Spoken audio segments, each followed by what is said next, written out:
Hi, welcome back guys. This is your friend, the What If Guy, back with another fanfiction. This is the second part of What If Issei Was Got Harem with Kuroka. Now before starting, please give this video a like, and subscribe to the channel if you want more videos like this. Now let's get into the fanfic. After mercilessly beating Kiba, Issei teleported away to an unknown location. Because he was in a blinding rage, he couldn't control where he ended up teleporting to. He found himself in a random forest. Even if he didn't know where he was, he didn't care. No, all he cared about was blowing off steam from what happened just moments ago. Issei was quick to turn into his level 1 dragon form and fly across the forest and burn down a majority of the scenery. Though something interesting about the forest was that no matter how much he flew across it, how many trees he burned down, it didn't seem to end. The scenery didn't seem as if it was changing either. It was as if he was trapped in his position. He didn't seem to be knowing of this as he continued to destroy whatever he saw. It seemed to be an eternity until he finally grew tired and reverted to his regular form. He descended down to the ground, then finally realized what was going on. Worthy am I? Issei asked himself.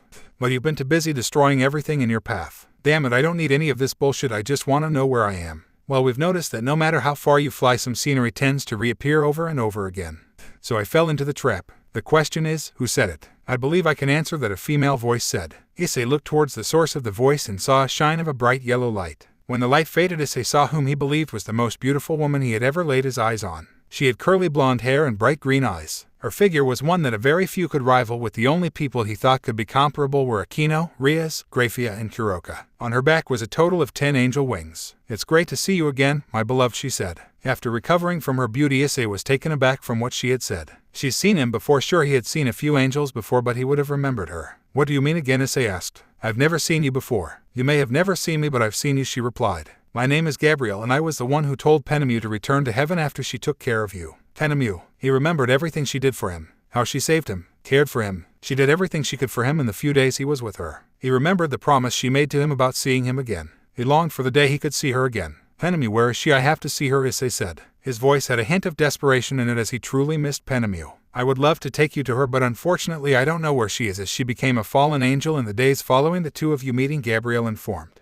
What do you mean she became a fallen angel? Issei asked. I mean what I said. A few days after she returned to heaven, she began to develop a lust for you and soon fell, Gabriel said. I'd assume she soon joined the Grigori. The Grigori, he heard that name before. It was when Midult killed Donasik and branded him as a traitor. So he had access to contact Penemu through Midult, Rainier, and Calawarner and didn't know. Unfortunate he didn't know this beforehand. At least he now knew and could ask them about her when he returned home. Then something clicked. Did she call him her beloved? Wait a minute. Did you call me your beloved? Issei asked. Why, of course. You are my beloved and I am your guardian angel, Gabriel answered. But why me of all people? Why am I your beloved? Issei once again asked. Gabriel took a moment before answering. She slowly walked towards Issei until she was close enough to pull him into a deep kiss. This was one he truly never expected to happen. For an angel to be kissing another passionately without falling was an interesting sight, to say the least. When Gabriel pulled away, she looked deeply into Issei's eyes before she spoke. After Penemu had fallen, I had to know why. I soon found out that she was infatuated with you and began to do some research into you. I began to watch you from heaven, and after watching your selfless acts, I too began to fall for you.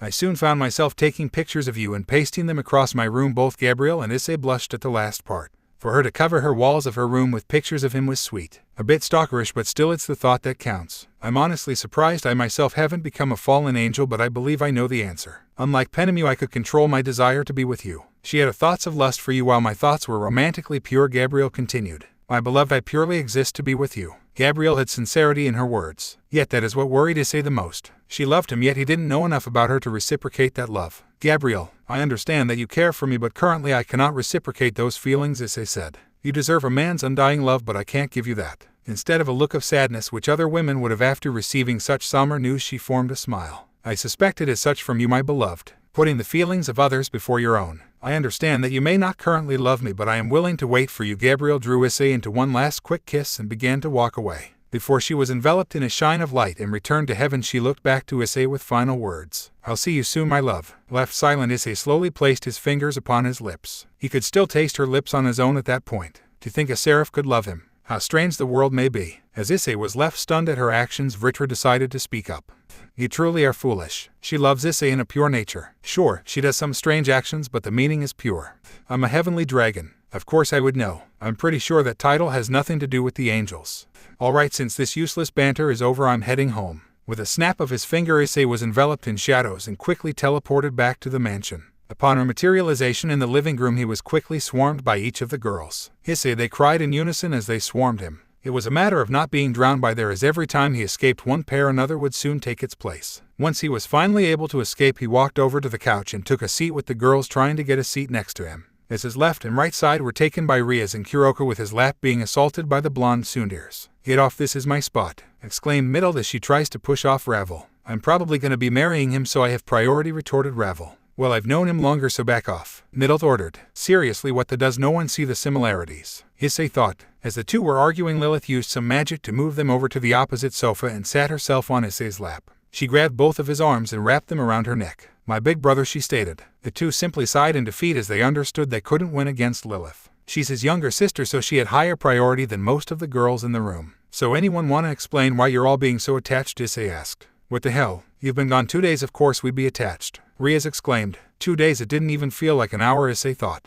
"That's possible. She is a seraph after all, so she does have the strength to perform such an ability. That only complicates the plan. Just how much time have we lost?" "Where were you anyways?" Rainer questioned. "Oh, I was just taking care of business with an old acquaintance," Issei replied. "And who was this acquaintance of yours?" Grafia asked. "Just an old one, that's all." Issei tried dodging the question with some success as Grafia swiftly gave up. "What happened while I was gone anyways?" "After the beating you gave Kiba, he swallowed his pride and teamed up with the two exorcists," Kaneko explained. "Last night they encountered Valper Galilei and freed Selzen, but they quickly retreated. So now we play the waiting game until their next move," Issei concluded. "It appears so," Grafia replied. Issei simply rubbed his chin and he took in the information. As much as he wanted to deal with Kokabiel now, he decided playing it safe would be the wisest decision. "In any case, I have a question. Ray, what do you know about Penemu?" Issei asked. Everyone looked stunned at the sudden question. For such an out-of-place question to be asked wasn't uncommon for Issei, but it was still a shock for some of them. "Well, all I know about Lady Penemu is that she serves as the secretary for the Grigori," Rainier explained. "All of us female fallen angels look up to her for her extraordinary beauty. I heard that she always refused the advances of every male." Warner interrupted. "Not even Lord Azazel was able to get close to her." "Why you asking?" Middle asked. "Oh, no reason. She just popped up in a conversation while I was away, that's all," Issei replied. As much as he disliked lying to the girls, it was all he could do. He will soon reveal to them all the entirety of his past in bits and pieces, but for now he must keep it hidden. Plus, he wasn't entirely lying. He was just leaving out information. "In any case, I believe we should all get going to sleep. I need to prepare myself for a scolding of a lifetime from Sona after missing those days of school," Issei suggested. "My eyes, why can't we ever spend time together?" Issei asked. "He's right," Kuroka Rias said. "I've known Sona all my life, so I would know how harsh her punishments are." Fine, I can't ever get what I want," Naya Kuroka pouted. Issei and the girls soon got up and walked towards Issei's room. To their surprise, even Ravel and Ubaluna followed them to the room. Ubaluna's excuse was that she should always be with her king, while Ravel said that he should be honored to be in the same bed as her. No surprise there. The bed was getting so packed to the point that he would eventually have to make it bigger than it already was. The next morning was as hectic as the night before when he arrived. Each of the girls in his harem all demanded a kiss, minus Ravel, whom was still asleep, and Ubaluna, who wanted to keep her appearance as a queen before he left for school, and the girls who weren't leaving, such as Grafia, Kala Warner, Middalth, and Kuroka, were taking their time in the kiss. The only two girls going to school with him were Rias and Rainier, who kept one of their arms locked with Issei. When the trio reached the gates of the school, they were immediately greeted with the ear-piercing shrieks of the girls. They all continued to yell about how the great lady of Kua was with the silvered-haired king. Much to their annoyance, some girls even threatened Rainier, who was in her Yuma form, for getting in the way between their relationship. The three ignored it, of course, but a part of Issei wished he could transform into a dragon and incinerate them all. The trio soon split up as Rias was in the same grade level, just different class. When Issei and Rainier arrived to class, Rainier began to converse with some of the female classmates. As Rainier was socializing, Issei made his way to his desk and was soon approached by Tsubasa. "Hey Issei, how you been?" Tsubasa asked. "Just amazing, and you?" Issei replied. "Just fine. I came to warn you that Sona isn't happy at how you missed 2 days of school without warning," Tsubasa warned. "I expected as much. Rias warned me that Sona wouldn't be too happy at my absence," Issei replied. "No, she wouldn't. Trust me, I know how it's like being on the receiving end of her punishments," Tsubasa said. "Oh, like how she must have punished you for getting caught in my room during training week," Issei teased. Tsubasa's face reddened from the reminder she had about her time in Issei's room during the training week. After Tsubaki ratted her out to Sona, she was swiftly punished with the cliché 100 spankings. What was even more ridiculous about the situation was that it was fairly obvious to some of the girls in Sona's peerage that Tsubaki was also interested in Issei. The way she would smile whenever he showed up and how she watched him train were clear signs of it. "Shut up, I was just too tired to reach my room, so I went to yours." Tsubasa retorted. That's why you grabbed onto my leg, right? Issei teased once more. Before Tsubasa had an opportunity to respond, the teacher casually walked into class. Sorry I'm late class, I had some traffic issues, the teacher said. Issei gave Tsubasa one last teasing smile as she began to make her way to her desk. Now if you would all open up your textbooks. After the boring day, Issei was soon called by Ria so he could meet with her in the clubroom. When he arrived, he was shocked to see that she was the only one there, as he expected her peerage or at least Akino to be alongside with her. She sat behind her desk while staring straight at Issei with a hint of lust in her eyes. Hello Issei, I've been expecting you, greeted Rias. Hey Rias, what's going on? Issei asked suspiciously. Oh, am I not allowed to want to spend quality time with my husband? Rias asked while flashing her draconic ring. She slowly got up from her seat and walked towards Issei. Once she finally reached him, she wrapped her arms around his neck and pulled him into a deep and passionate kiss. Their mouths opened as their tongues began to battle for dominance, with Issei of course being the victor. When the kiss ended, Rias stared deep into her eyes, then nuzzled herself to his chest. Alright, seriously, as much as I enjoyed that, I know you want something, Issei stated. Wow, way to kill the mood, Rias pouted. Alright, I was doing this in hopes of getting your permission into doing something. What do you want to do? Issei asked. I want to make Kuroka my bishop. No, Issei said simply. But why? Rias whined. Last time she had a master it didn't end up so well, Issei replied as he walked towards the door. Listen, if that's all you need. Rias hugged Issei from behind and dug her face into his back. Issei couldn't see it, but she had a somber look upon her face. Why can't she become my servant? Rias asked. Issei sighed at her need of having a new servant. If it were anyone else it wouldn't be much of a problem, but it's Kuroka she wants. He knew that Kuroka had no problem with Rias, but she could still have trauma from her last master. Rias, you know that I love you, but I can't let you take her as your servant. Issei turned and embraced Rias in a hug. Because he was head-length taller, Rias was able to rest her head on his shoulder. She's been through enough as a servant. I don't want her to receive any trauma. You know my family's reputation about treating our servants. She is a fellow draconian wife, so I'd treat her even better than the rest of my servants, Rias continued. Issei wasn't sure of the reasoning as to why Rias wanted to make Kuroka her servant, but he had a few ideas. You want her for her strength, don't you? Issei questioned.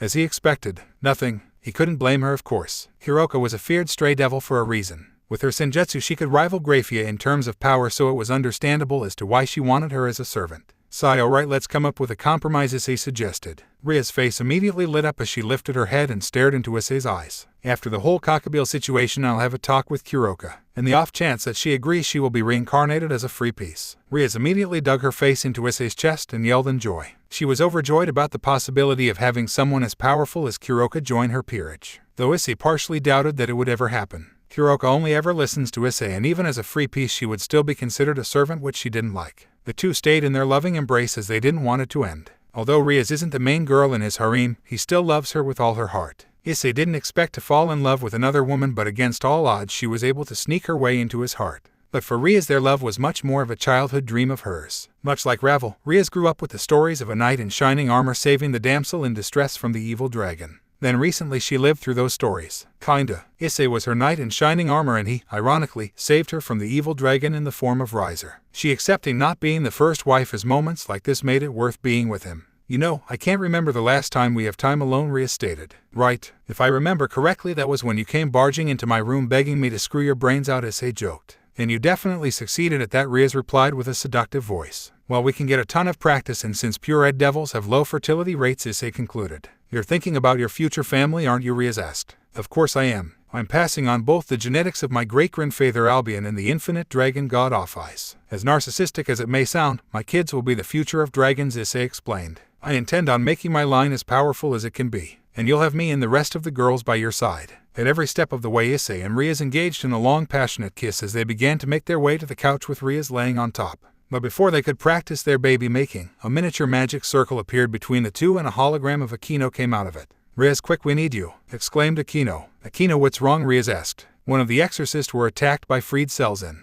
Kiba fought him, but he got away. He said something about being at the school. Akino explained. Akino, get my peerage, Grafia and Kuroka to assist you in whatever is going to happen, Issei ordered. I'll be there soon. Hi. The magic circle of Akino soon disappeared. Rias, get Sona and her peerage to create a barrier around the school. I'll be there soon, Issei ordered. But where are you going? Rias asked. I need to go see my mother, Issei replied. Rias nodded as she exited the orc room, and Issei soon disappeared within the shadows. When he emerged from them, he found himself in a dark and ominous room. In the center of the room sat Ophis in what looked to be a throne of snakes. Hello, my child. What may I do for you? Ophis asked. Issei walked before her and went on one knee, then bowed his head. I seek your assistance, mother. The time has finally come. I can see that she summoned an orb which showed the events taking place at Kuo Academy. Zenobia, Arena, and Kiba were currently fighting Freed, whom was using a fused Excalibur. The rest of them split up to take care of 3 Cerberus. I assume that you came to regain the power, then Issei nodded. Then let us begin.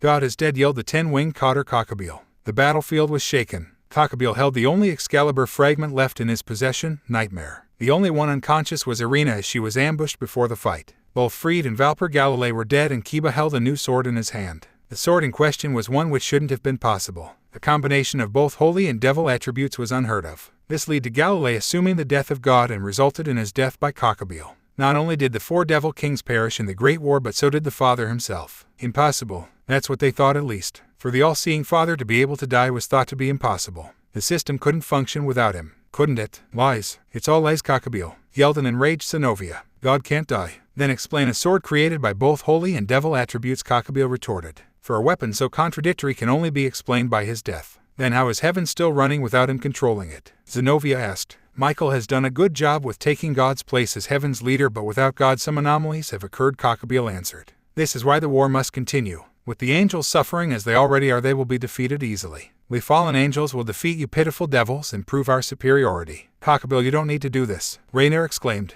We can all live in peace, so please stop this. Calawarner pleaded. Rainier, Calawarner, and Middles, you have been corrupted by the devils. I will give you 3 an opportunity. Betray your master and I shall spare your lives. Everyone stood in shock of the offer that Kokabiel had made. Sure, Rainier and Calawarner were Rhea's pawns, but anyone could throw away loyalty for their own lives. The trio looked at one another for a moment until they nodded, summoned spears of light, and aimed them towards Rhea's. The peerages gasped in shock while Kokabiel had a satisfied grin on his face. But then, they turned back around and aimed their spears at Kokabiel. If we're to die, it will be as a family, Rainier declared. We'd rather die than betray Rhea's, Calawarner exclaimed. The 3 looked back at Rhea's with loving smiles. Rhea's was on the verge of crying from the decision they had made. Then you will all die, Kokabiel announced. He readied Excalibur. Nightmare charged at the group. They had thought that since it was Rhea's peerage, Issei's peerage, Kuroka, Graphia, Zenovia, and Middle against Kokabiel, that it could be possible. But hell, the only ones who actually stand a chance were Graphia and Kuroka. As Kokabiel flew closer, everyone had prepared themselves, but then something unexpected had happened.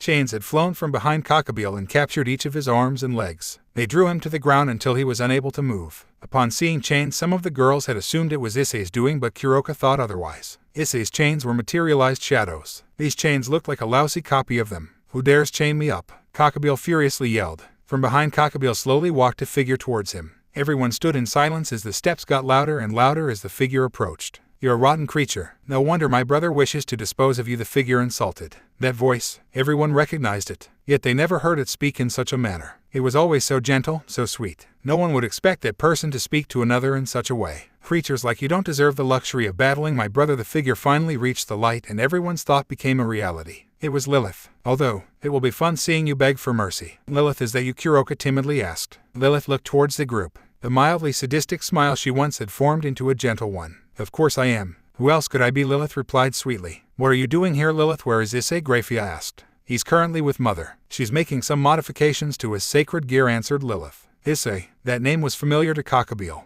but then it hit him. Issei was the son of the dragon that Kokabiel sent dragon slayers to kill 10 years ago. Issei Hayaudu, son of a dragon and human, great-grandson of the Vanishing Dragon Albion, Kokabiel surmised. You know a good amount about my brother, don't you, Kokabiel? Lilith inquired. Of course I do. I sent dragon slayers to kill him and his father, Kokabiel replied. Because you were afraid of them, Lilith said. Because they were threats to my plans, Kokabiel corrected. Even as the descendant of the Vanishing Dragon, he's a weakling. Sure, he has a sacred gear, but it's of the weakest Dragon King. A Dragon King is still a Dragon King. Beelzebub is the weakest of the 3 super devils, yet he can still level an entire country in seconds, Lilith noted. Besides, he has another power that will terrify you. I'm shaking in fear, Kokabiel mocked. As you should be, announced a voice. The barrier surrounding the school shattered. A light enveloped the entire battleground and blinded all. When the light faded, all attention was on one person. Issei Hayaudu. Issei, where Rhea's tried to get a hold of his attention until she was blocked by Graphia and Kuroka. She had a look of confusion because she didn't understand why they would do this. This is Issei's moment. He has been waiting for this day for 10 years. Don't interrupt, Kuroka said threateningly. In a second, a magic circle had appeared and out of it came Sona and her peerage. They had come for fear someone dangerous had arrived when the barrier they made was destroyed. Rhea's, what the hell is going on? Sona exclaimed. Before Rhea's could reply, Graphia had answered for her. Issei had just arrived and is about to face off with Kokabiel. We need to help him then, Tsubaki exclaimed. No one will interfere with this battle. Issei will defeat Kokabiel and avenge his parents on his own. If any of you try to get in his way, Graphia and I will make you regret it, threatened Kuroka. But, what if he isn't strong enough? Tsubasa asked. Issei is strong enough, Trust me, assured Grafia. Tsubaki and Tsubasa backed off and allowed the battle to take its course. While the group was arguing about intervening, Issei and Kokabiel were having a conversation of their own. Look what you've become. A slave to the weak, Kokabiel insulted. Look at I've risen above, Issei replied. I'm going to kill you once I'm free of these chains, Kokabiel threatened. Let us test the theory. Issei looked at Lilith and nodded. Lilith nodded back and snapped her fingers to dissipate the chains. Kokabiel looked confused as to why Issei would free him but shook that confusion away. He tightened his hold on Excalibur Nightmare and charged at Issei. Issei simply dodged the attack and grabbed Kokabiel's arm, then threw him across the field. Kokabiel crashed into a tool shed and came out furious. Issei simply taunted him by moving his finger back and forth. Kokabiel saw this and once again launched himself at Issei, constantly swinging his sword against Issei but failed to successfully strike a blow against him. Issei unleashed his white wings and flew across the sky to toy with Kokabiel. Kokabiel furiously began to throw spears of light towards Issei, but Issei was too fast for Kokabiel to land a blow. When Kokabiel threw another spear of light, Issei caught it from midair and threw it back. The Cotter wasn't ready for this and dodged the spear, but he left himself open for Issei to punch him towards the ground. Issei continued to stay above the crater formed by Kokabiel's landing until he saw him emerge from the rubble. Just what the hell are you? Kokabiel angrily asked. You're not supposed to be this powerful. You're as pathetic as I expected you to be, Kokabiel, Issei insulted. Before I show you my true strength, let formally introduce myself. Issei descended in front of Kokabiel and unleashed his black pair of wings. I am the son of the dragon Shiroryu and human Lilith Hayao, Issei announced. Shiroryu, he's his son. No wonder he asked so questions about him, Ravel thought. I am the adopted son of the infinite dragon god Ophis, and who shall return her to her home in the dimensional gap, Issei continued. He then summoned his prison of ruin. Upon my chest I hold the power of the dragon king Vritra, but upon my back I wield a much more powerful dragon. Issei flew high in the sky and withdrew his wings. In their place appeared two white wings with blue scales of energy. Everyone minus Grafia, Lilith and Kuroka widened their eyes as they knew what this meant. Balance break, muttered Issei. Before anyone could react, a bright blue light engulfed Issei. Vanishing Dragon Balance Breaker. A wave of energy shot out of Issei, and everyone besides Lilith had to create barriers around themselves to not be disintegrated by the waves of energy. A weakened Kokabiel struggled to maintain his barrier but was able to maintain until it subsided. When everyone looked back, they saw Issei in his white scale mail armor. Although they were all surprised that Issei was this generation's White Dragon Emperor, there was something that confused them all. Why was it he was able to have two sacred gears? Yet another question stood for Grafia and Kuroka. How did the scale mail revert to its white colorization when it was changed to black by Vritra? What the hell is this? Kokabiel angrily asked. This is impossible. What's the matter, Kokabiel? I thought you were going to kill me, Issei mocked. You've made a poor decision messing with the life of my descendant, Kokabiel. Now face the wrath of the most powerful White Dragon Emperor the world will ever see. Silence. Join your family in the afterlife. Kokabiel summoned a spear of light and threw it towards Issei. Issei didn't flinch, as all he did was extend his arm forward. Divide. Upon contact, the spear had completely dissipated as Issei absorbed its power to sustain himself with it. Kokabiel stood shocked as he had no idea what to do in situations like this, but then an option came into his head. He threw another spear of light, and Issei, thinking that it was another desperate attempt of Kokabiel trying to harm him, simply absorbed it like the last one. What Issei didn't expect, however, was that Kokabiel snuck in front of him and slashed him with Excalibur Nightmare. Issei stumbled backwards as his vision began to become hazy. Kokabiel smirked from what he had accomplished. Excalibur Nightmare had the ability to reveal the fears and regrets a person made in their lives. Then what appeared before them all was a surprise to everyone around. Apparitions of people from Issei's past had appeared. Said apparitions came in the form of Donaseek, the exiled nun Asia Argento, Sagi, and Riser Phoenix. Everyone who knew of the first two noted that all three of them were people were those who Issei either had a role in having them killed or killed them himself. Seeing these people brought the entire group hard memories. The fallen angel trio remembered the traitorous behavior of Donaseek, and Rainier felt saddened about the death of Asia. Ravel was on the verge of crying after seeing her late brother used in such a manner. Momo and Ruruko were also saddened about seeing Sagi being used in the same way. These are the deaths you have regrets on. How interesting. For a pathetic draw before Kokabiel could continue, Issei used his shadow blacksmith ability to form a bow, an arrow, and shot the head of Asia. Everyone stood surprised at the ruthlessness Issei had when he mercilessly killed the apparition of the innocent nun. These are hollow shells of the people they were created to mimic, Issei stated. Issei launched himself at the apparitions of Sagi and Riser, then impaled his arms through their chest. So what, you can see my fears and regrets? You think I care? Issei fired another arrow towards Donaseek, which exploded upon impact. You're mad, Kokabiel said in fear. Not mad. Issei's body vanished and appeared underneath Kokabiel. Just doing whatever it takes to avenge my family. Issei stabbed his arm into Kokabiel's chest, effectively knocking him out. Kokabiel's body fell on the ground as Issei ready to blast to eliminate his parents' killer. Now join God in death. Before Issei was able to eliminate Kokabiel, a large crash had separated him from Kokabiel. After the dust settled, there stood a new figure holding onto Kokabiel's body. The arm of the figure had enraged both Issei and Albion. This was the Red Dragon Emperor. I'm afraid I can't let you kill him just yet.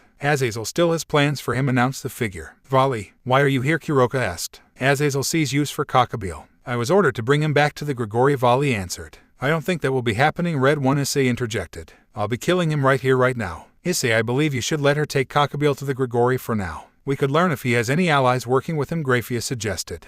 That is correct. It has been the hatchling's dream to kill Kokabiel for the past 10 years. We won't allow this chance to be taken away from him. Nothing will stop me from having my revenge, Issei declared as he began to walk towards Vali. Not even news of your first child? Kuroka asked. Issei stopped dead in his tracks from the question. All attention was drawn to Kuroka. Big sister, what are you saying? Kaneko asked. Kuroka uncharacteristically ignored her sister as she walked towards Issei. Once she reached him, she grabbed a hold of his hand and put on her chest. So we can't interrupt the fight, but she can, Tsubaki annoyingly thought. Issei, my love, feel it inside me. It's our first kitten, Kuroka said. Issei dissipated his scale mail and began to use some senjutsu he learned from Kuroka. He searched within her body, then found it. The presence was weak as it was developing, but still there. It was his child. Leave Red One before I change my mind, Issei said. Vali simply smirked as she unleashed the wings and flew back to the Grigori. It was a surprise to everyone that Issei would let Vali take Kokabiel, especially Albion. What are you doing, hatchling? This was your dream. I'm not throwing anything away. I may have not killed Kokabiel, but I did avenge my parents, Issei stated. Now I have a new dream, protecting my new family. Naya, I don't think we're gonna stop having kittens anytime soon, Kuroka joked. We have 12 more to go, Naya. I look forward for the day, Issei replied. The two embraced in a tight hug, not wanted to let go. Issei understood he must move on to have a clear future. He can't dwell on the anger of his past, but to focus on the hope in his future. Cuff. The two turned their attention back to the group. Some had the look of shocked faces from Kuroka's news, while Sona kept her stoic look as she expected answers from seeing his second sacred gear. Everyone returned home. Issei, Riaz and I need to have a talk. The night drew in when the battle came to an end. The reveal of Issei being the White Dragon Emperor shocked everyone, to say the least. They knew he was his descendant, but to actually wield his sacred gear was unexpected. Some took it harder than others. For the people who weren't as close to Issei, it wasn't as much as a big deal. But the problem was how those who were close to him or had feelings for him took it. They had grown to care for the Issei who they thought wouldn't hide anything from them. If he had another sacred gear such as a double critical, it wouldn't be such a big deal. But the problem was that he had divine dividing with the addition of Prison of Ruin. If he hid this secret from them, then what else could he be hiding from them? That's what they were going to find out. After the battle and everyone was sent home, with the exception of all three queens. Much to her dismay, Issei ordered Kuroka to go back home since he wanted to speak with her in private as soon as he got back. He was brought to the Orc room where Riaz and Sona sat on one of the sofas with Akino, and Tsubaki stood behind them while Issei sat across them with Yubaluna behind him. The room was very tense. Even though it was Sona who called for the meeting, it looked as if she didn't know how to break the ice. Thankfully for her, Issei was the type of person who was good with these situations. Alright, ask away, I have nothing to hide anymore, Issei stated bluntly. I don't see why there was anything to hide to begin with, Sona replied. Hey, don't blame me, blame Albion, Issei said. He was the one who suggested I keep it a secret. He got himself sealed into a sacred gear. There should be no reason you take any advice like him, Riaz noted. Suddenly Issei's divine dividing burst from his back with an insulted Albion stating his thoughts. For the record, it was a combined effort of myself and Deidre getting sealed away. You got yourself sealed only to fight one another for eternity, Sona smirked. What intelligent dragons you were. Sai, I'm happy you aren't one of Issei's mates. Alright, I think we should get back to the point, Riaz suggested. Why did you need to hide the fact you're the White Dragon Emperor? Well, it wasn't much of my idea, Issei admitted. Albion was the one who wanted me to keep it a secret. And why would he want that? Sona questioned. Issei went on to explain how Albion wanted to make sure no one to know their secret so he could eventually get close to the Red Dragon Emperor and learn some weaknesses. He also told them how Albion holds a major grudge against Deidre since he wasn't able to spend time with his family due to the battle that led them to getting sealed. So basically Albion wanted to get as much information before the battle so you could have the edge, Riaz asked. Basically, Issei replied. We'll explain the situation with the rest of our peerages, then Sona said. And I'll do the same with yours, Issei, Yubaluna added. Thanks, I appreciate it, Issei thanked. If there's anything I can do, please tell me. Of course there's something you can do. You do owe me a favor, Sona reminded. Issei took a moment to think about what she said until it hit him. He did owe her a favor. She used one the night he took Ria's virginity but hasn't used the other since. And what will that favor be, Issei asked. Simple. You will take Tsubaki and Tsubasa on a date next Saturday, Sona answered. Tsubaki began to blush at the favor she asked for. While on the outside she tried to look composed, which failed since her blush was bright red. On the inside she was celebrating and thanking that Sona was such a good master. Issei, on the other hand, was in deep thought for a moment until he came to a conclusion that he couldn't say anything. Anything he said will be used against him, so it was best he stayed quiet. I'm not even gonna say anything. I refuse to dig myself into a hole, Issei said. If you won't, then I will, Riaz exclaimed. I, as his draconian wife, deny your request. Well, good thing it isn't a request. He owes me one, so it's an order. Sona smirked. Riaz, if it will make you feel better, then I'll take you on a date as well, Issei offered. Deal, Riaz replied. Riaz was easy to persuade. Now Issei had to go on 3 dates. He only hoped that the other girls wouldn't find out about the dates, or else he would have to take them out too. But would he feel miserable in the dates? Never. While he thought that the topic of dates was over, Akino had some other ideas. If everyone gets a date with Issei, then perhaps I want one too, Yufufufu, Akino said teasily. Ria stood up and stared at her queen, then said, now wait just a minute. I too would like a date, Yubaluna interrupted. The group then turned to look at Yubaluna, whom was staring at the floor with a slight blush on her face. But only if he would accept me, Yubaluna continued. Riaz tried to oppose any more dates that were wanted from the girls. Akino was having a fun time with continuous teases about having some fun with Issei. Naturally, Riaz was against it, with Issei trying to calm her down when she began to summon some of her power of destruction. Vritra joked mentally. Who are you monologuing to? While Issei was in the orc room with 5 girls, there were many more waiting for him at his house. While the majority of Issei's peerage decided to go to bed, the rest of the girls decided to have a talk in the living room. They all had their eyes on Kuroka, whom was receiving some death stares from Grafia. What's wrong, Naya? Annoyed that I get the eldest child, Kuroka asked. She's known Grafia for a long time and knew she wanted to bear his child. It was obvious to her that Grafia was upset at something. Was it the fact that Kuroka gets the firstborn, or that she still hasn't consummated their draconian marriage? I'm simply saddened by the fact you neglected to tell any of us about the baby, Grafia replied stoically. It was a known fact that Grafia hated secrets. When Serzex held the secret of being engaged to Arabella, she began to want to know as much as possible. I didn't want anyone else to know before Issei did. You know, I would never try to purposely hide something from you, Kuroka said sincerely. I know, replied Grafia with a forced smile. The room grew silent for a few moments until Lilith began to tug on Kuroka's kimono. What is it, Lilith? Kuroka asked. When will the baby be born? Lilith curiously asked. If one looked closely, you could see the anticipation in her eyes, almost as if she wanted to play with her niece or nephew as soon as possible. It was adorable, yet confusing.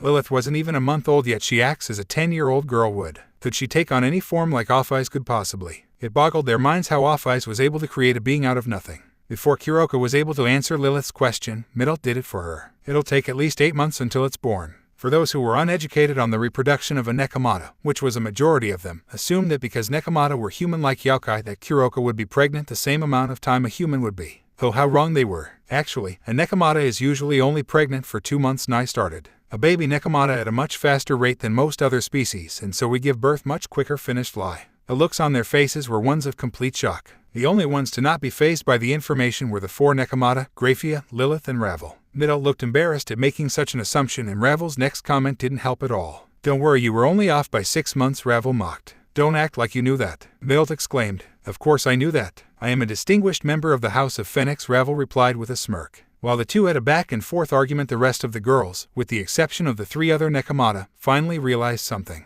It would only be 2 months until their lover's first child would be born. They needed to have some alone time with Issei as well. But then there was Lilith. She was overly excited. She soon moved and placed her ear on Kuroka's belly. It was obvious that she was listening for the heartbeat of the baby. But much to her dismay, it was early until a heartbeat to emerge. Nai and Lai soon promised that they would protect her until the baby was ready to be born. Kuroka smiled at the gesture and thanked them for their concern. Then after a few moments, another topic about the child emerged. What would she name the baby? Got any names planned? Calawarner asked. Kuroka thought for a moment and realized something. She had never planned this far ahead. Ever since she met Issei, all she really thought about was having as many kittens as possible. She never thought about naming them until now. I honestly haven't thought this far. I only ever went on instinct and wanted a strong mate. I haven't thought about any names, Kuroka admitted. She almost felt disappointed in herself. She didn't spend any time on planning for her future children and instead went with the flow of things. Her kids deserved more than that. Well, how about you make a list of names for a boy and a girl, Rainier suggested. Grafia almost instantly shook her head. Making some names for a boy was futile in Kuroka's case. There's no need for making a list for boys. Why is that? Zulan asked.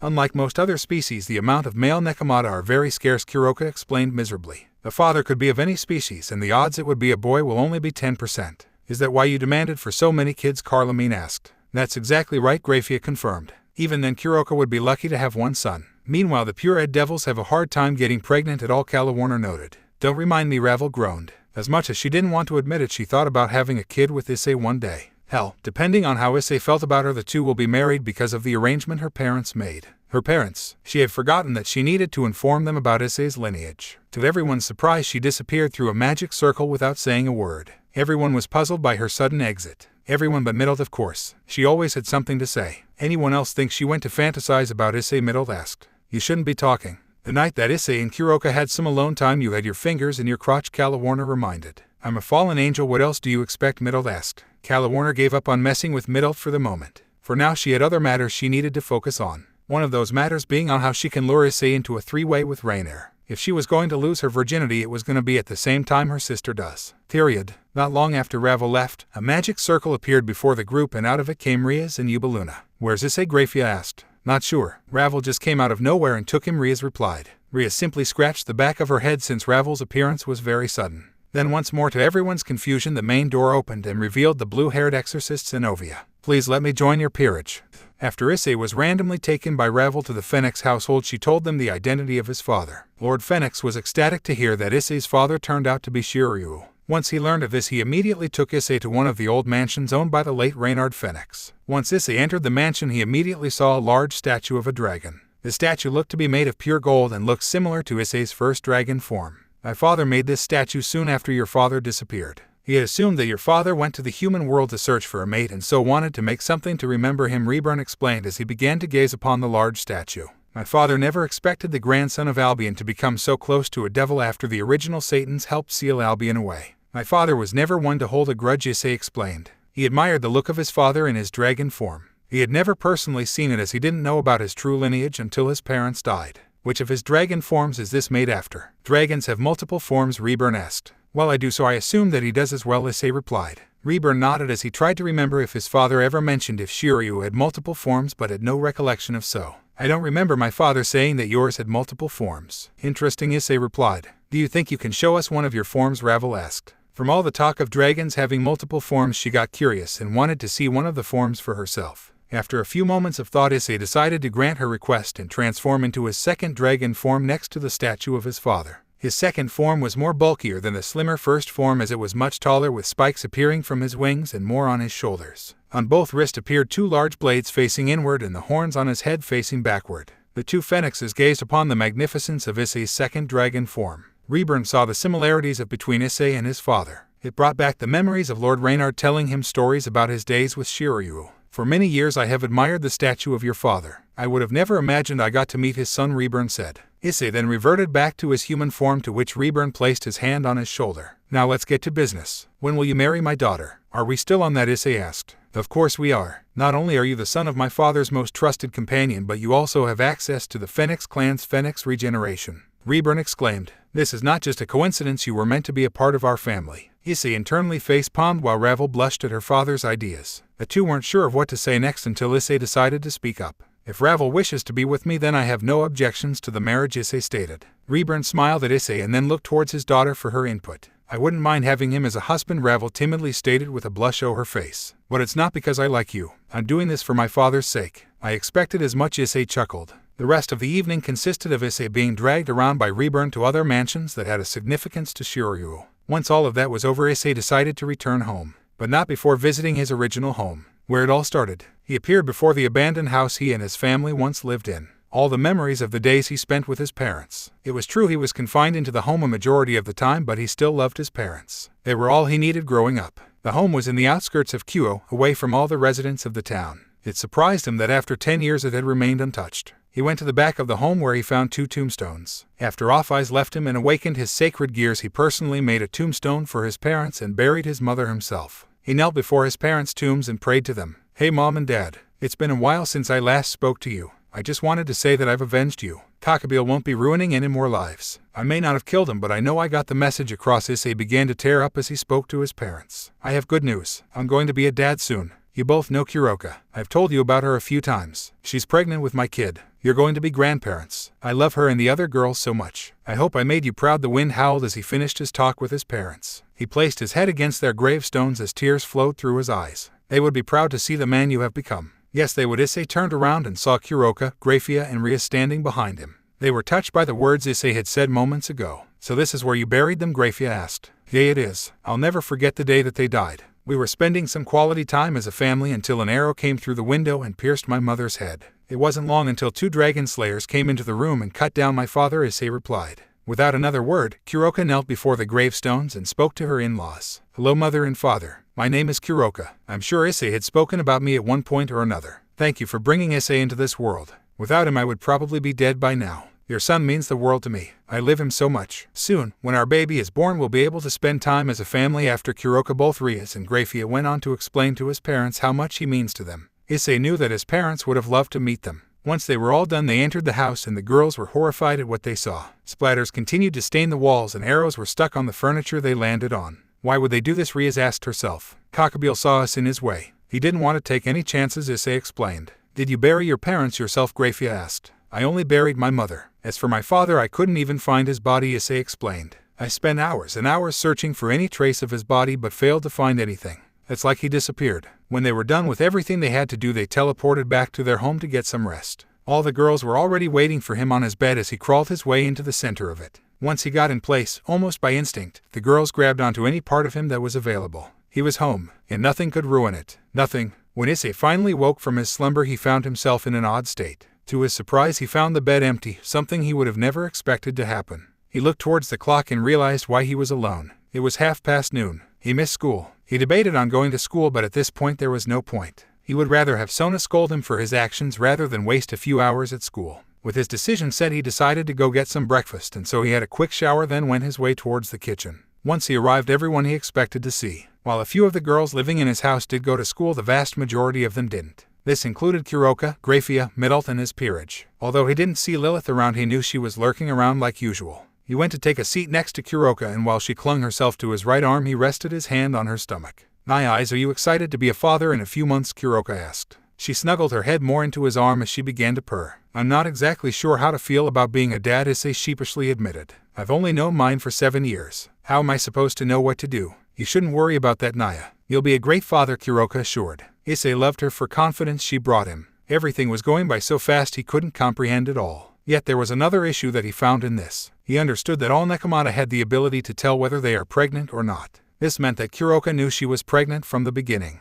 But why hadn't she told him? Why didn't you tell me you were pregnant earlier? Issei asked. Kuroka sighed. It broke her heart that she had to hide such an important detail. Yet there was some merit to the decision. I didn't want to distract you from your goal. If I had told you about it earlier, you wouldn't be focused on killing Kokabiel. Well, next time you tell me important information. Nothing you say is ever a distraction, Issei said. Of course, Naya, Kuroka replied. The two went on to speak about other topics concerning the baby. How they were going to raise it, possible names for both genders, and if it were to be trained to fight or be a more passive person. Then came up its future pedigree. Some thought that it was going to be straightforward, but they were into a surprise. So what's the kid going to be? Quarter human, dragon, devil, and Nekomata? Middle asked. That's not going to be the case, Grafia answered. Middle looked confused to the answer, so Grafia decided it was best to clear things up. The child will end up being half Nekomata and quarter dragon and human. The reasoning for this is that Kuroka wasn't born as a devil. She was reincarnated as one. Just because she became a devil with the use of the evil pieces, it doesn't mean that her children will also be born as devils. Middle simply nodded at the answer, but the people around her knew she still didn't fully understand what Grafia meant, so they left it alone. Everyone continued what they were doing until Marian and Buren came up to Issei with a tray full of food. Enjoy your food, master, the two said in unison as they bowed. Issei thanked them as he took the tray and the two walked off. He wasn't completely sure why they continued to go with their maid roles in the peerage, but he shrugged it off as he began to dig in. The food, while not breathtaking, was very delicious. Much better than most things he could make anyways. While he was eating, Kuroka gently nudged his shoulder and opened her mouth. Issei understood what she wanted, and so he got a piece of sausage and fed it to her. Once she ate it, she smiled and snuggled to his side once more. Issei smiled but soon heard a cough and looked in front of him. What stood before him was a group of the rest of the girls in his harem. He assumed them to be jealous about how Issei fed Kuroka, and that assumption was confirmed when they all yelled in unison. We want to be fed too. Issei sighed as he internally thought to himself, oh, this is going to be a great start of the day. When school finally ended, Rias had requested that Issei and some of the girls meet him in the conference room of Kyo Academy. There was a circular table in the center of the room, and the three kings sat in a seat with their respective peerages standing behind them. Meanwhile, those not in a peerage such as Lilith, Grafia, Kuroka, and Middle were allowed to be seated anywhere they pleased. So what's the occasion? Issei asked. Well, I wish to know where you disappeared to in the 2 days before Kokabiel attacked, Sona replied. You could have just asked me yesterday after the fight, you know, Issei commented. Oh, I know. I just wanted everyone else to hear your answer, Sona replied. She had a wide shit-eating grin on her face. She knew what happened those days. The question was, how did she know? Sigh, if you must know, I was just speaking with Lady Gabrielle, Issei answered. Once he finished his sentence, there was a loud thump, and everyone saw that Rias had just slammed her head on the table. I give up, she exclaimed. Everyone wants to get in your pants. Ara Rias. That may not what their conversation had been about, Akino said. Oh no, that's exactly what it was about, sorta, Issei said. Then what was your conversation about? Rainier asked. Issei could sense the jealousy flowing out of her. Hell, he could sense jealousy flowing out of all the girls in his harem. She just wanted to tell me how she's been watching over me and has some romantic feelings for me, Issei replied. Issei immediately regretted saying that as the jealousy levels were getting too high for him. Then he decided to change subject. How did you know about my encounter anyways? My sister told me, Sona replied. Your sister, Issei questioned. Her sister is Serafal Leviathan. She deals with foreign affairs and so it would be easy for her to find out about the encounter, Tsubaki explained. Apparently Gabriel told Michael about the encounter and he wanted to know more about you. He soon asked my sister about you, which leads us to now, Sona continued. Now on to other matters. Since I did assist in forming the barrier around the school during Kokabiel's attack, I do expect some compensation. What is it you want, Sona? Riaz asked. All I ask for is cleaning the school pool tomorrow after school, Sona said. With a nod, Sona began to gather her peerage, but not before making one more remark towards Issei. By the way, would you like to take Tsubaki and Tsubasa on separate dates or at once? Issei annoying looked at Sona, who at this point had the biggest troll face in existence. He soon found himself surrounded by all the usual girls demanding to be taken on dates as well. The only one who didn't, however, was Kuroka, as she didn't need a date since she would be on top no matter what. After all the girls were promised dates, Sona and her peerage soon left, leaving Issei and Riaz with their peerage. After a few silent moments, Zenovia slowly walked towards Issei. Why would Lady Gabrielle be interested in you? She asked. Issei had a blank expression and blinked a couple of times. He looked at Riaz with a confused look on his face. What the is she doing here? He asked. After you left with Ravel yesterday, I went home and she asked if she could join my peerage, Riaz answered. Why would you want to become a devil? Issei asked as he turned back to Zenovia. I have served the church in the name of God for all my life. After I learned of his death, I decided that I would put that life behind, Zenovia explained. Issei continued to look at her with a risen eyebrow. He somewhat didn't believe her story. They excommunicated you. They excommunicated me. Issei tried his best not to laugh at the situation, so he kept a relatively stoic expression. He did feel pity for the poor girl as they excommunicated her just for finding about the death of God. He would have offered to speak with Gabriel about the situation, but since she already became a devil, the damage had already been done. Now will you answer my question? Zenovia asked. All she said was that all the selfless acts I've done attracted her, Issei replied. Zenovia seemed content with the answer and simply left the building. Issei knew that she was going to be a handful, but before he could think further of her, he was soon approached by Kiba. Listen, Issei, about the oath. You were being a complete idiot. I understand the reasoning for it, but for the most part your behavior was unacceptable. I am willing to put it behind us, but let me make myself clear. Issei's voice turned harsher as he came closer to Kiba, making sure no one heard what he was about to say. I don't care that you're Ria's knight. If you do anything that puts any of them in danger, I will personally slit your throat. Are we clear? The final part not being much of a question but more so a command. Kiba couldn't do anything but merely nod to the threat. He knew that Issei was powerful enough to easily kill him at any moment, but if Riaz would allow him to do so was debatable. With everything said and done, everyone began to make their way to their respective homes, though Akino thought it to be a fun decision to accompany Issei and the other girls home. They created a large magic circle and teleported themselves back to the house. By the time they got there, the majority of Issei's peerage went to train in the training center while the remaining of the girls stuck around in the living room. Like always, Middlet and Ravel had their banter about who gets to sit on Issei's lap until they were ultimately removed by Lilith. The rest of the girls wondered why the two bother to continue their actions when Lilith will always remove them every time. Lilith, how come you always remove Middlet and Ravel from my lap? Issei curiously asked. Those two are loud. When I remove them from your lap, they grow silent. I like silence, Lilith stated stoically. Lilith slowly tilted her head to look at Issei in the eyes. Plus, I like to sit with Big Brother. Everyone stared at Lilith. The fact she showed the difference and similarity between herself and Ophis was just astounding to them. She showed her one of silence like Ophis, yet she showed emotion that Ophis was never able to express on her own.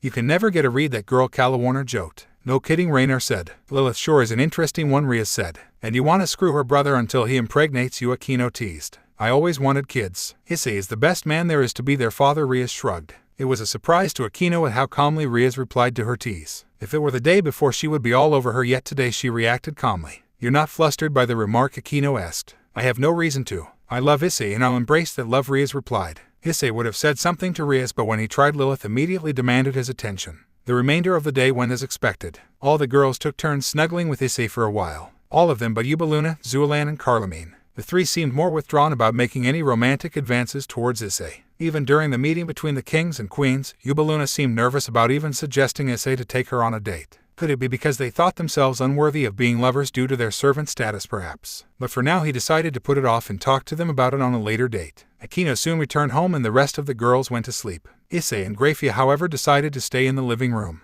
They saw it as a good way to spend some quality time with one another. With everything that has happened in the past few weeks, he hasn't been able to pay attention to the second woman who stole his heart. Grafia was currently resting her head on Issei's shoulder as the two laid on the sofa. "It's been a long time since we've spent time alone," Issei said. "Far too long," Grafia replied. "To think I fell in love with a man I planned to kill for Surzech. Wasn't the only time one of the girls tried to kill me," Issei joked. Issei reminisced of the days when Rainier was first sent to kill him on their first date and when Calawarna tried killing him. He never held a grudge against either of them for their actions, though they wouldn't be able to kill him to begin with. The two stayed in an embrace for what seemed to be hours. But then Grafia reminded Issei of something she needed in her life, something she's wanted since the Phoenix battle. "Issei, it's time," Grafia said. "Time for what?" Issei asked. "I know that since we haven't had that, our draconian bond was never completed. I wish to complete it today." Issei simply nodded as he made a magic circle and teleported them to an empty room within the house. Before Grafia was able to react, Issei brought her into a deep, passionate kiss in which their tongues began to battle for dominance. After some moments, Issei pulled back and stared deeply into her eyes. "To have and to hold, from this day forward, in sickness and in health, to love and to cherish, till death do us part." Guys, I'm sorry to say this, but I won't update this story for a while. I'll be focusing on my second story, Fallen Scales, since I feel like I've neglected that one for too long. I won't make any promises on to when I'll make another chapter for this story, so please hold on. I'm sorry if you only care about this story, but I won't neglect my other one. If you like that story, here's a sneak peek to the next chapter of Fallen Scales. The walk through the hall was long yet quiet. The bell had rung moments earlier, and it didn't seem as if the two were getting any closer to their destination. Whether Akino was purposely making the trip longer than necessary was unknown to Issei. Something interesting to him was that Akino had a very uncanny resemblance to Rainier. The facial structure, hair, and eye color were all too similar. True, Akino had a much larger bust than Rainier, but the similarities couldn't be written off. After much more walking around the school, the duo ended up in a dead end with no other way to go. Before Issei could ask what the meaning for this was, Akino took hold of Issei's shoulder and pushed him against the wall. It was also unexpected that he wasn't fast enough to react to it. Akino pinned him against the wall and brought her face mere inches away from his. "Ara, you didn't react fast enough to escape my grasp," Akino said. "Well, in my defense, I never expected to be pinned against the wall on my first day," Issei replied. "Much less by a beauty such as yourself. Yufufu, unfortunately for you, flattery will get you nowhere." "I've been wanting to speak with you for quite some time now," Akino said. "Well, here I am. What did you need to speak to me about?" Issei asked. "Well, if I'm going to be honest, I've wanted to know if you would be the S or M in a relationship, but seeing as you haven't retaliated yet, I can assume you'll be the M," Akino teased. "You'd be surprised," Issei quickly got out of Akino's hold and pinned her against the wall as she did to him moments earlier. You can be the S, I like that," Akino said. Issei backed up and let go of his hold on Akino. He was interested by her ability to catch him off guard. Not many people were capable of doing so. Then once again, as he was thinking how she caught him off guard, she did so once more by taking hold of his hand and placing it upon her left. When he was about to pull away, he looked into her eyes. Issei expected to see them full of lust, but they weren't. It was something more on the lines of an infatuation. The source of the infatuation was unknown to him, but he could make a close guess on where the infatuation came from with the events of the past few minutes in mind. "What game are you playing?" Issei questioned. "I never considered it a game, but if you do, then I plan to win my prize," Akino replied. "And what is the prize you want to win?" "Your heart." The rays of the bright sun illuminated Issei's room as it always had. On regular morning, the sunlight would reveal the rest of the girls who clung onto Issei while they slept. But this morning wasn't regular at all. The only girl with Issei was no other than Grafia Lucifuge. After the intimacy they both shared the night before, the rest of the girls hesitated to sleep with them, and so they decided to sleep in their own rooms. It was most definitely for the best because of the fact the entirety of the bed was covered with sweat and other bodily fluids. When Grafia woke, she found herself in her normal position with Issei's head smothered in her. She checked the clock on the nightstand to see how much time she had left until Issei would have to leave. It was still too early to get up. She had at least an hour until Issei would have to get ready for school. She would have tried to go back to sleep, but ultimately she decided against it. For one, there was a sticky feeling between her legs. She assumed it to be a dried version of Issei's essence. Secondly, there was the fact she was covered in sweat. Under no circumstances would she ever allow herself to sleep knowing that she was so dirty. No matter what she had a reputation to uphold, she would have to force herself to get out of bed, even if it did mean she would have to sacrifice some time to spend with Issei. She tried her best to get off the bed without waking Issei up, then made her way to the bathroom. Once she was there, she decided to look in the mirror and saw all the damage Issei had done to her body. She had bite marks which trailed from the side of her neck all the way to her chest. Between her thighs she had a mixture of Issei's sperm and a hint of. While she was in the middle of the shower, Issei began to slowly awaken. Like all mornings, he was tired, but the activities he and Grafia participated in last night worsened that fact. He heard the running water in the shower and deduced that Grafia was taking a shower. Instead of joining her to wash himself, which if he did he knew they would go at it again, he decided to grab a towel and go to one of the indoor hot springs. After some minutes of wandering the halls, he made it to the doorway of the hot spring but sensed that someone was already inside. Not willing to search for another, Issei walked in hoping that its current occupant wouldn't mind his entry. Luckily for him, it was Midult that was resting in the hot spring whom was unaware of Issei's entry. She had a small rag over her eyes and was facing away from Issei. Having fun there, Issei asked suddenly. Midult lightly jumped from being surprised by Issei. You asshole, why would you scare me like that? Midult exclaimed. This hot spring is occupied, so get out, pervert. Midult threw a bar of soap to which Issei easily caught before it hit his face. Well, I'm too tired to go search for another one, so you'll just have to deal with it, Issei replied as he sat next to Midult. Why couldn't you shower in your room? Midult asked. Grafia was using it and I didn't want to repeat last night, Issei replied. Midult seemed to be satisfied with the answer and left the situation alone. The two continued to sit in the spring in silence for some time. Neither had any idea of what to do or say until Issei remembered something he wanted to bring up for a long time. Where are we? Issei asked. Midult looked at him, confused by his question. What do you mean, we're in your house? She replied. That's not what I meant. I mean, where are we in our relationship? I remember that day you kissed me, but since then you seem to forget about it, Issei replied. What's your point, Issei? Midult asked. My point is that I want to make sure that you know you don't need to hold anything back. I'm here for you no matter what, Issei assured. He saw that he was there for long enough and decided to make his way out. His message was received and that's all he cared about. But before he left, Midult wanted to say one last thing. For the record, Rainier and Caliwarner are also holding back. Not their love, but rather their lust. We're fallen angels, but it seems that they don't want you to think they're freaks, Midult finished. I'll keep that in mind, Issei replied as he left. Midult was left alone in the hot spring, thinking about what had just occurred. She wasn't used to the idea of expressing her emotions for another person, so the process will take time. But in all, she decided to slowly express her feelings towards him. She was easily the most ignorant of the girls when it came to understanding what love felt like. But soon she will completely embrace it.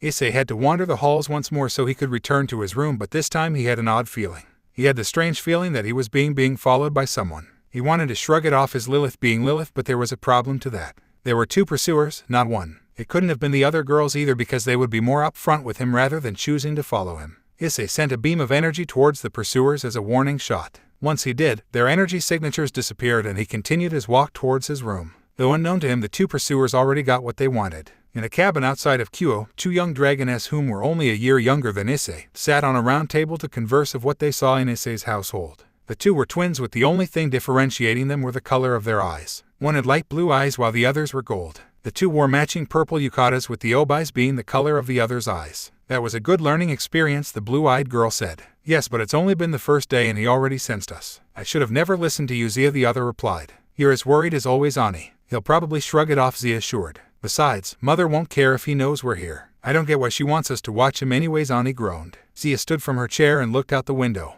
Their cabin had a wonderful view of the city, but most importantly it had a view of the Hayatu household. She gave off a wide smile before looking back at her sister and saying she just wants to know how powerful her nephew is.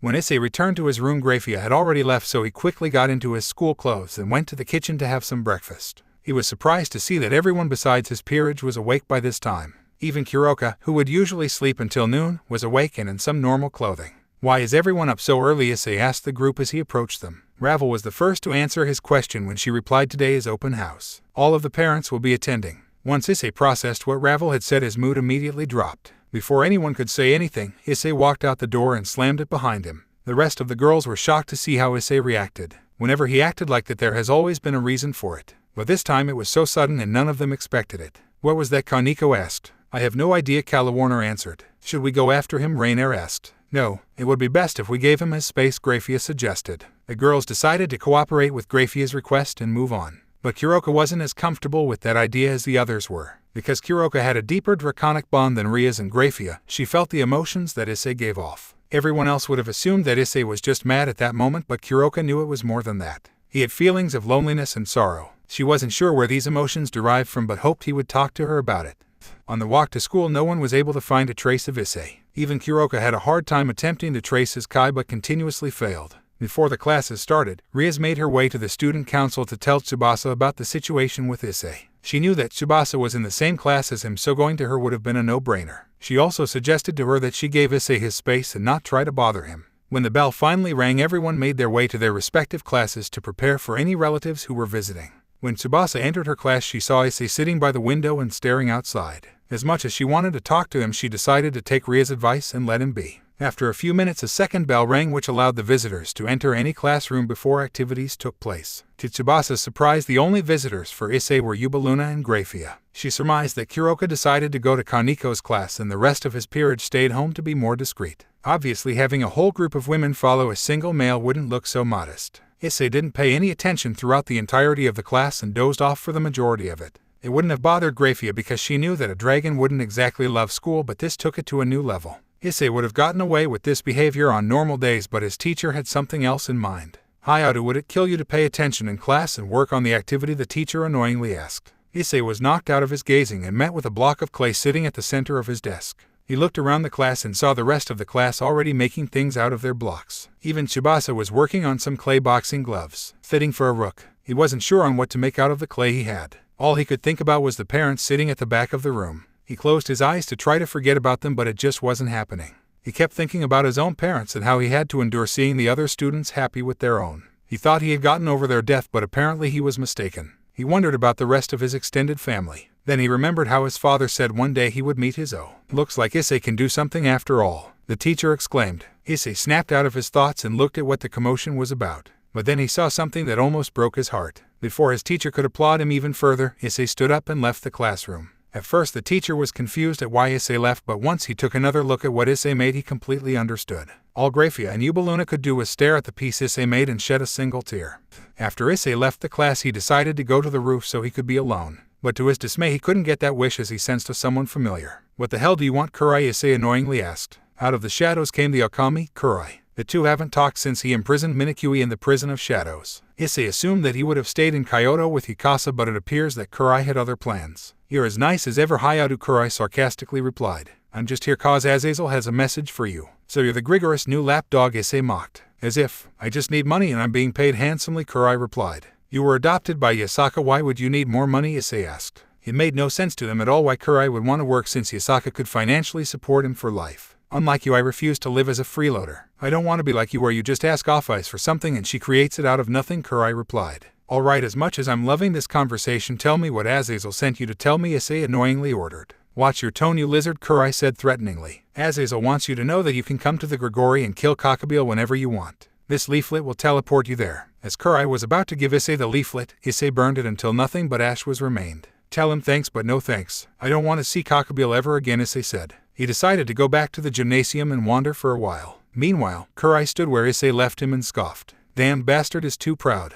When the first half of the day ended, all the students were given time to spend some time with their families. Currently, Riaz was in the orc room with the rest of the members, besides Issei, with the additions of Surzech, Arabella, and her parents. While every other student was having a nice time with their families, Riaz had to endure the teasing of her father and brother. "I'll make sure to hire the best cooks and florist for the wedding. Only the best for my daughter," Ziaticus teased. To Riaz's dismay, Ziaticus made sure to bring a book with him to make plans for Riaz's future wedding. It didn't matter to them that Issei and Riaz were already married by draconic customs because he still wanted his daughter to have her special day. Ziaticus would have continued if it wasn't for his wife, Vanillana. "Darling, your actions are premature. Let's allow Riaz to live her life for now," Vanillana said while tugging on her husband's ear. When Ziaticus freed himself from his wife's hold, he promised that he would stop with the marriage talk. "For now at least." "Where is Issei anyway?" Surzech asked. Obviously, Surzech wasn't pleased with the absence of his future in-law. The least he could do was talk with them for a few minutes. "He just disappeared without a trace this morning. He left the house and slammed the door behind him," Rainier answered. "That's unsettling," Arabella commented. "Very. Such a shame. I really wanted to speak with him," Ziaticus added.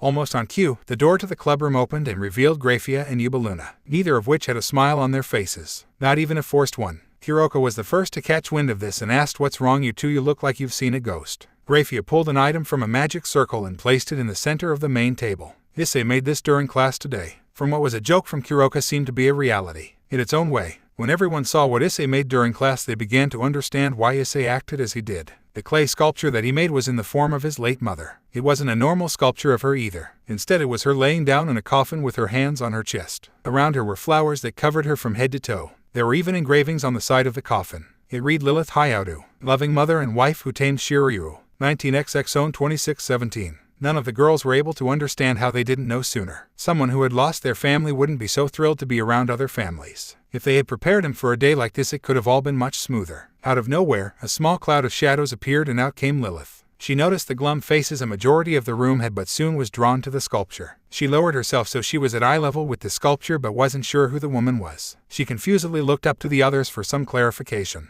"That's Issei's mother. It's Lilith Hayato," Kuroka tearfully explained. Lilith stared at the sculpture while she slightly tilted her head. For a reason unknown to her, she shed a tear then whispered, "Mama, alright, I'm gonna go into a decent rant right now, so if you don't care, skip to where it says rant end." Alright, so basically I got a review for my last chapter which really annoyed the hell out of me. I won't call the reviewer out, but his name should make it obvious. Usually I just ignore hate reviews, but this one just set me off. I can agree with the reviewer on how many of the female characters are one-dimensional, but keep in mind this was my first story and I had no idea how to set up character development.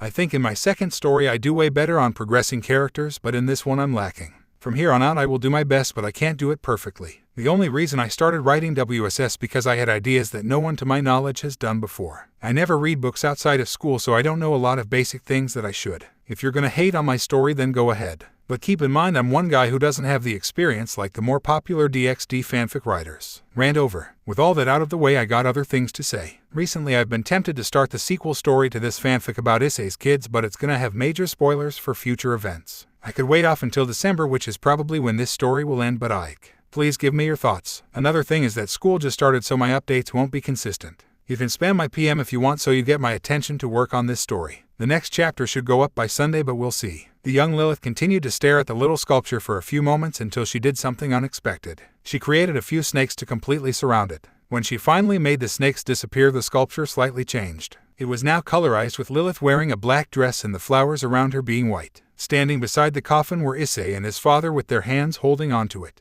Everyone stood in awe at Lilith's work. None expected that she would be able to add on to Issei's work and not ruin it in the process. Yet there stood another thing surprising to them. Lilith was created long after Shiryu's demise, and the only person in the room who had seen him in person was Lord Phoenix. It would be possible that alongside some of his DNA, Lilith also could have received some of Issei's memories of his parents. But that would be too convenient. Before any of them could question it, Lilith looked to have thought up of an idea and disappeared from their sight. Everyone gawked at how quickly Lilith's actions were until Warner spoke up. "You can never read that girl," she joked. Reina rose an eyebrow as she stared at her sister before Warner continued. "What we're all thinking it." Before a retort could make its way, everyone felt a strong burst of power from the school gym, followed by "Leave me alone, Serafal." After Issei's interaction with Kurai on the roof, he thought that the next best place for some silence would be in the gymnasium. How wrong he was. When he arrived, he noticed that there were multiple students from the photography club taking pictures of a girl dressed in a strange pink outfit. On any normal occasion he would have just left and done nothing, but he's had a tinge of pent-up anger within him and thought that the photography club could be good punching dummies. But alas, another plan of his foiled before it could take place. When he was about to charge at the club, someone else came in to prevent the massacre. That someone else being none other than the VP of the student council, Tsubaki Shinra. Everyone disperse immediately. The student council will not allow such illicit behavior during open house, Tsubaki commanded. Many groans came from the males of the club, but they ultimately complied to not have to serve any detention. When they all scattered, Issei went over to Tsubaki and the other girl. "Who would have thought that you could be so commanding?" Issei complimented as he walked towards her. "I'm honestly impressed. I'm the vice president of the student council. It's only natural that I'm harsh at times like this," Tsubaki replied. "Normally it would be the job of the secretary, but you know." "Who Yeah," Issei said while awkwardly scratching the back of his head. Luckily for the both of them, the second girl was annoyed she was getting ignored and made sure they paid attention to her. "How dare you ignore me?" she pouted. "I'm the magical girl Milton." Issei blankly stared at the girl, then turned to Tsubaki for clarification. Before she was able to tend to his confusion, the gymnasium door suddenly slammed open to reveal a very annoyed Sona Citri. What was all the commotion about?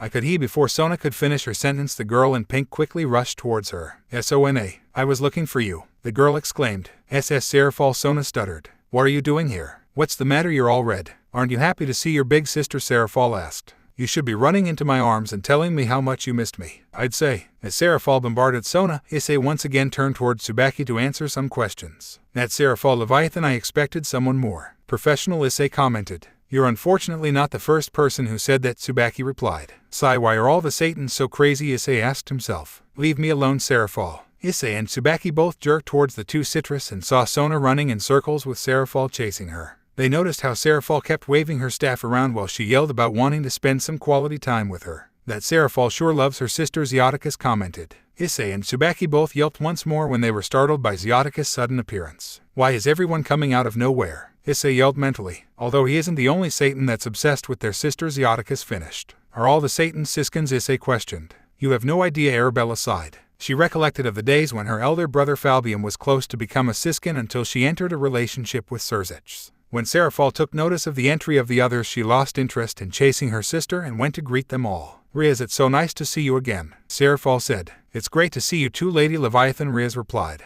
Moo, I've told you to call me either Leviathan or Sira. Seraphol pouted. It's great to see that even after a couple hundred years Seraphol hasn't changed a bit, Zeoticus joked. Once finished with his sentence, he decided to turn his attention to Issei. How have you been, Issei? Wait, that's Issei? Seraphol asked. Yes, now be quiet, Soma answered. Well, with all things considered, it could be much worse, Issei answered honestly. Issei was approached by Kuroka, who had a somber look on her face. I'm sorry, we didn't know you haven't fully gotten over the death of your parents, she apologized. Issei just smiled as he began to pat Kuroka's head. You have no reason to apologize, Kuroka. It was inevitable that a day like this would come, he replied. He stood back to face the rest of the group. I'm sorry for the way I've acted. I shouldn't have dwelled in the past but instead looked ahead for the future. I hope you can forgive me. The two sets of parents in the group both approached their future son-in-law, with the two lords placing a hand on one of Issei's shoulders. There's no need to apologize, my boy, Zeoticus assured. Of course, it was only natural that you acted the way you did, Reburn reaffirmed. Thank you.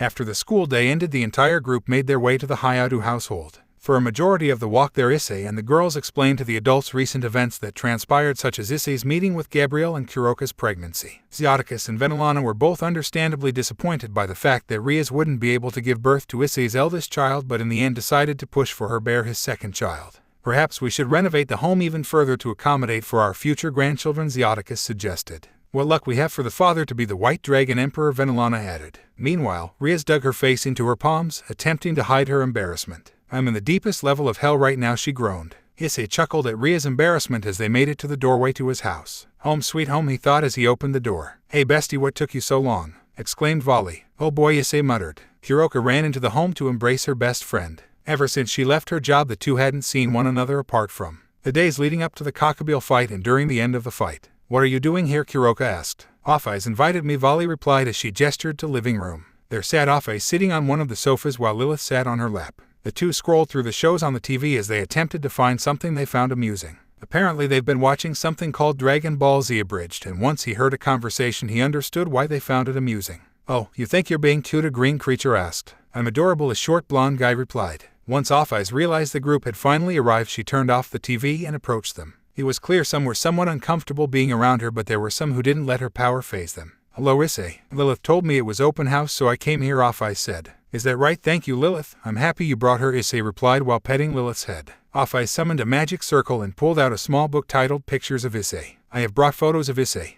After Ophis had revealed she had a book of Issei's childhood photos, the girls took it upon themselves to search the book for anything relatively adorable. While the girls began to look through the book, Surzech requested that he and Issei had a one-to-one conversation in private. Issei led him to a secluded hallway in the home, but when they reached the hallway there was an obvious tension in the air between them. Issei Hayadu, what exactly are you? Surzech asked. I mean, what are you really? I'm just some guy who happened to get lucky and have two sacred gears. Besides that, I'm not that complicated, Issei answered. Issei knew what Surzech was doing. Surzech was attempting to learn more about him in case of him becoming a threat in the future. Then, being the wielder of the Vanishing Dragon and Prison Dragon, I'd assume that you would call yourself the Vanishing Prison, Surzech asked. I prefer the Black Prison of Supremacy, Issei replied. That's a mouthful. Still better than Satan Red. Surzech scoffed at the retort before going in deeper with his little interrogation. In any case, I seem to remember that a few years ago a couple of devil soldiers were killed while guarding territory outside of Kyoto. What are you getting at? Issei began to grow wary of how the conversation would end. When Surzech mentioned the devil soldiers killed outside of Kyoto, he remembered the day where he unlocked his supremic prison form. The day where he officially started his relationship with Kuroka and almost lost her. According to nearby witnesses, they were killed by a man in armor, and said armor closely resembled that of the White Dragon Emperor, but black with some subtle changes. Surzech grew a very slim smile when he finished his sentence. He knew that Issei was responsible for the events, but it was unknown what he would do with that information. Don't think you would be able to do anything with that information, Lucifer, Issei threatened. I have no intentions in doing so. Even if you became an outlaw, it wouldn't matter because you'd just kill every pursuer with ease, and my poor little sister would be devastated if she never saw you again, Surzech reassured. Then what are you getting at? I'm just going to make this clear between us. You don't have to like me, I don't like you. But as long as my sister is happy, I will tolerate you, and I expect you to do the same. With that, Surzech left Issei and went back to the main room with everyone else. I swear to God, my kid with Rias is going to take his title, Issei declared. That won't be hard. He's going to pass the title to his son when he's older. Issei looked behind him and saw none other than his rival, Volley. Why is it that today I'm getting approached by people who annoy me? Issei asked himself. Power attracts power. Everyone will approach you one way or another. For some like Kuroka it would be for a relationship.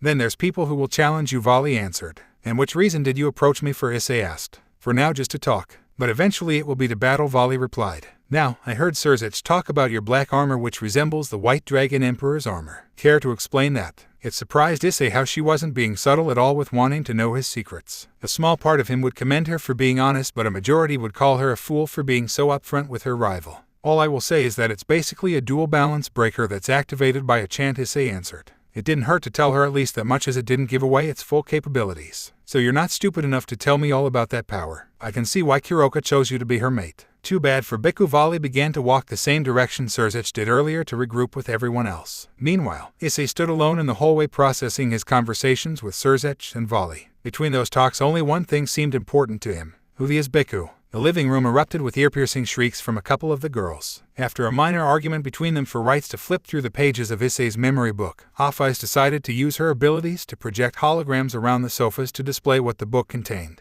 A majority of the pictures were of Issei between his birth up until the age of 7. Then there were ones which were assumed to be added by Ophis after Issei began to learn about the supernatural world to present day. The girls responsible for the shrieks were the more sentimental girls such as Rias, Middle, and Zulan. The rest of the girls observed the images, almost as if they were trying to imprint them into their memory. The most obvious one doing so was Zenobia. It seemed as if she grew an interest in Issei after seeing his power during the battle with Kokabiel. But the reasoning in her interest was unknown.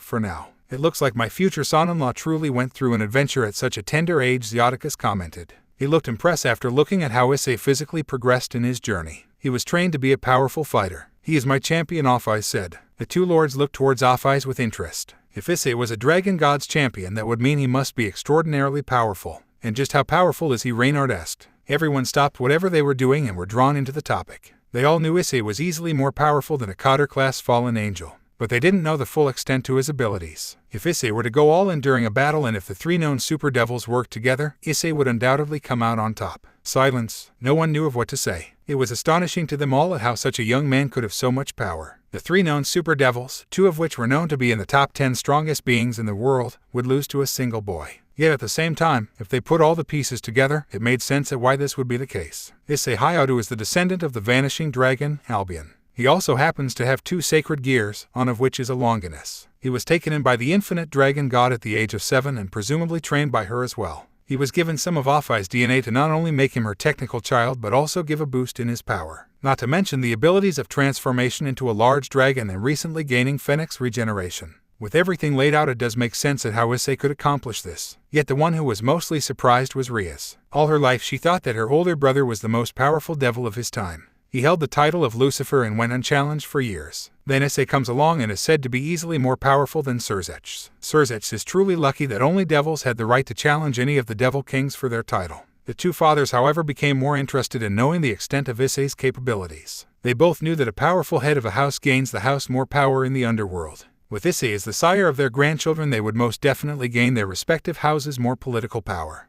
After spending more time with the parents, the adults decided to say their goodbyes and return to the underworld. Ophis, however, decided to stay for the time being because she hasn't been around as much as she should. Lilith, how much have you done to help your brother? Ophis asked. Ophis wanted to know if Lilith was making sure she had done whatever she could for Issei's sake. That was the only reason Lilith was created, to make sure Issei would never be alone and had someone to depend on. I have done whatever I could, mother. I even assisted him in the early stages of his battle with Kokabiel, Lilith replied. She's right. She took the initiative to chain down Kokabiel and I couldn't be prouder, Issei added. He took the chance to pat Lilith's head, to which she enjoyed. We would all be dead if she hadn't come. For that I am eternally thankful, Zenobia thanked with a bow. Time passed and they all continued to converse for some time longer. But Issei then remembered about the irregular colorization of the absorption line sacred gear given to Kuroka some time ago. He also wished to speak to her about his acquisition of the Phoenix regeneration he gained after the battle. Mother, Kuroka, I would like to speak with you both in my room, Issei requested. Both Kuroka and Ophis nodded as they made their way toward his bedroom,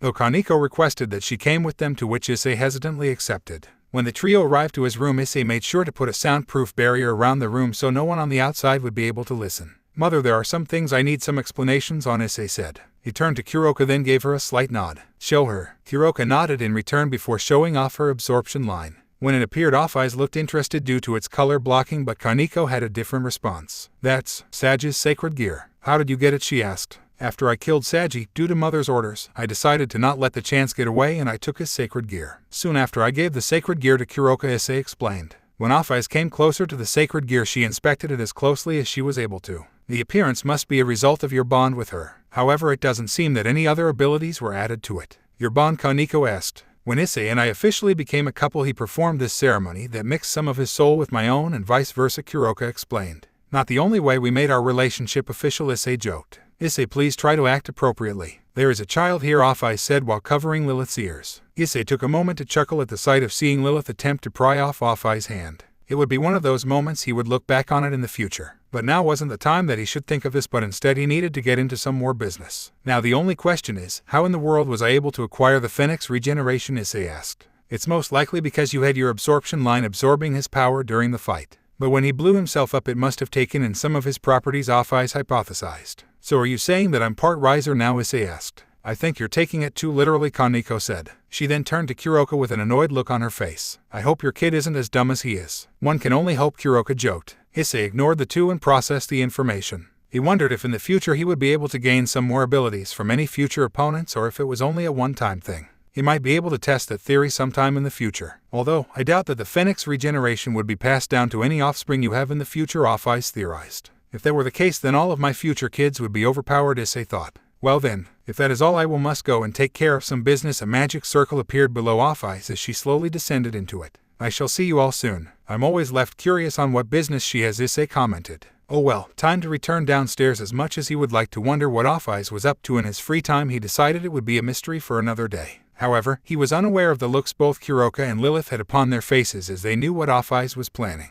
With that matter dropped, Issei and the other three made their way back to the living room, but only to find a new surprise waiting for them. Currently, Zenovia had her Durandal summoned in an attacking position while Vali had a battle-hungry look upon her face. We go up for one conversation and all hell breaks loose, Issei sighed. He walked down the stairway while slowly clapping his hands at their antics. What fun. Now somebody should explain to me what the hell is going on before the Red One and I prematurely have our battle. It's a long story, Rainier said. Enlighten me.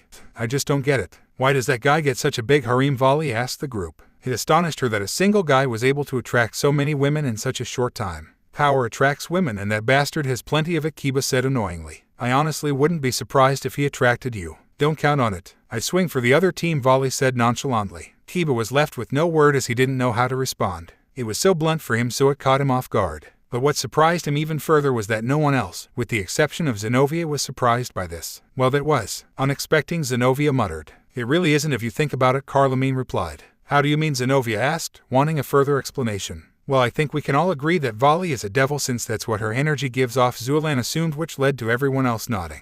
Well, during the Great War, because of the fact that most of the soldiers were men, the women in the Devil Society were left alone by their husbands for so long that they were left to experiment with other women. The same went for the fallen angel women. We are beings of lust after all, Rainier continued. But when the war ended, the next generation of devil girls began to learn of this and experimented for themselves. I would be lying if I said I never experimented with Akino a couple of times, Riaz added. Ara Riaz, you're making me blush, Akino said while cupping her cheeks. Once again, Kiba and Zenovia were astonished to hear of this. They could never imagine their master and queen having some intimate moments with one another. I'm going to head home. I've learned enough for one day, Kiba said as he walked out of the home. I think you've broken him, Yubaluna joked. But as much as all that was true, I have a different reason for my duality, Vali said. Would you like to share your reasoning then, Grafia asked. I just never a positive experience with men during my childhood, Vali shrugged. Must be a psychological thing then, Riaz surmised. Vali shrugged Ria's hypothesis because she never cared to look deep into her situation. It was a part of her and she never thought anything of it. HMPH, having some trauma from your past affect your current way of life is pathetic to say the least, Zenovia mocked. Vali turned towards Zenovia and grew an aggravated look on her face. What did you just say? I mean, why let what happened in the past affect how you currently live? It's just a waste, Zenovia continued. Such a hypocrite.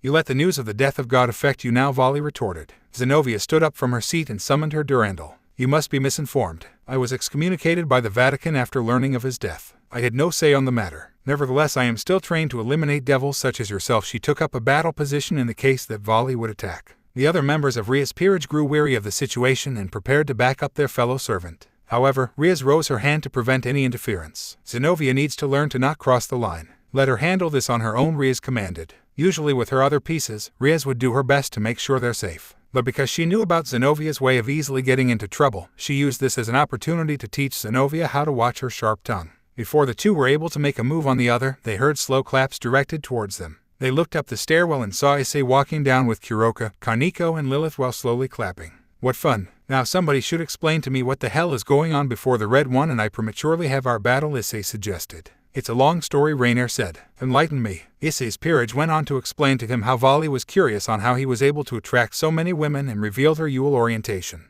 They also explained how Zenobia went on to mock her reasoning, which led them to the situation they're currently in. Riaz and Akino had a thing I never would have expected, that Issei said. We could give you a show anytime you'd like, Yufufu, Akino offered. Oh my god, Issei whispered to himself. Now are we gonna have a problem, Vali, or am I gonna have to take you for a ride?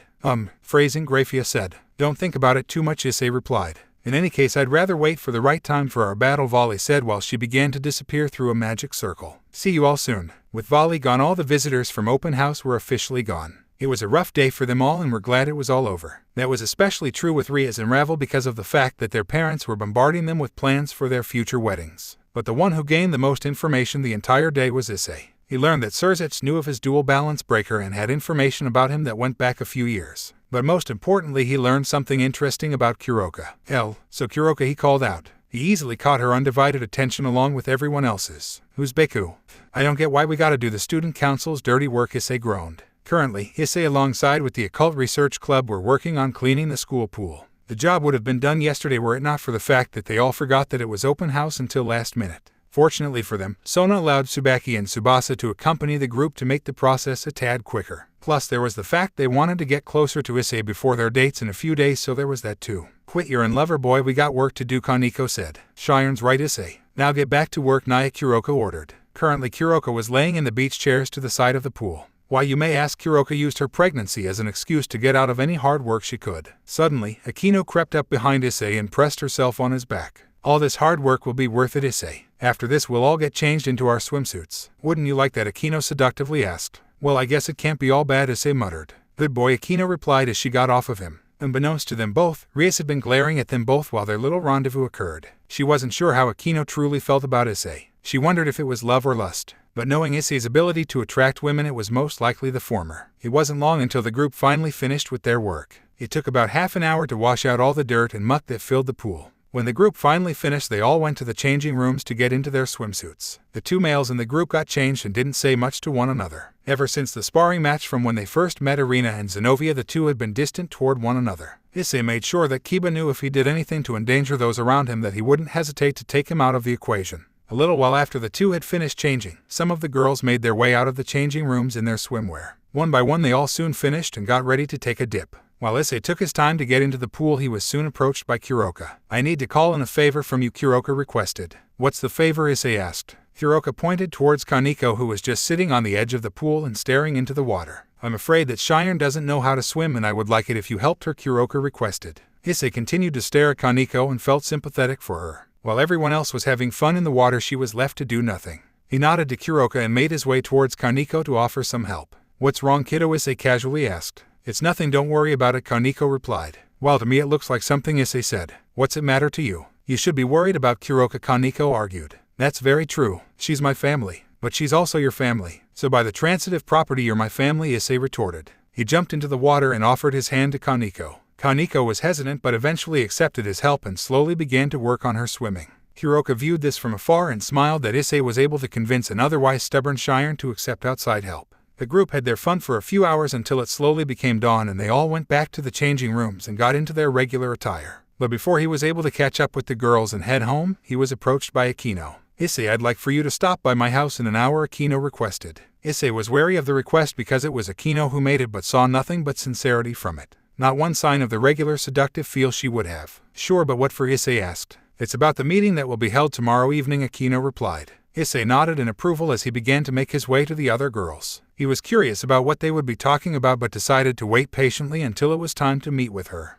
When the hour passed for him to meet with Akino, he decided to walk to her house instead of using a magic circle. He was curious as to why he had to meet her specifically at her house, but all curiosity was washed away when he saw her standing in front of her shrine. She welcomed him inside where he found another guest waiting for him. The man there was a tall and handsome one with long blonde hair and green eyes. He wore an armor similar to that which Surzech wore when Issei had the battle with Riser but was gold and white. It wasn't long until Issei realized who the man was. It was the current leader of Heaven and Gabriel's brother, Michael. Hello there. I assume that you're Issei Hayao, correct? Michael asked. Right, you are Lord Michael, Issei replied. Perfect. Now on to some business. I came here because I was interested in your unique ability to wield two sacred gears at once, Michael said. A lot of people became interested in that little fact. I honestly never questioned how it came to be and just accepted my gift, Issei replied sincerely. And I expect that you will put your gift into some good use, Michael said. Of course I will. I will do whatever it takes to protect those I love, Issei declared. Michael smiled at Issei's determination and finally understood the actions of his 2 younger sisters. Issei was a good man and he knew he could entrust them both with him. I expect nothing less from you, Issei. Your mother would be proud to see the man you became, Michael said. And I now see why Gabriel became interested in you and why Penemu fell for you. Michael stood up from his seat and said his goodbyes as he returned to heaven. Issei and Akino sat in silence while she continued to pour him some tea. He wasn't sure what to do at this point because he expected that Akino would make some jokes about now. Yet nothing happened and they stayed in silence. Until Akino broke it, that is. How can you even look at me? Akino asked suddenly. I beg your pardon. How can you even stand to be in the same room as me? Akino asked once more. I have no idea what you're talking about, Akino, Issei replied. How can you stand my line? My disgusting family. Akino yelled. Akino, there's nothing disgusting about you or your family, Issei assured. Just look at me. Akino yelled once more as she dropped her top. Issei was confused by her actions until he heard 2 wings unfurl behind her. One leathery black wing and a midnight black feathered wing. Akino, it would be hypocritical of me if I disliked you because you're a half-fallen angel. You don't deserve to berate yourself. Yes, I do, Issei. I hate that half of me and I hate that I have to live with it the rest of my life. Akino was in tears from revealing her true self. It was emotionally draining for her to show how vulnerable she was from that topic and couldn't bear the thought that Issei would hate her for this. You aren't the only one who hated their line, you know, Issei stated.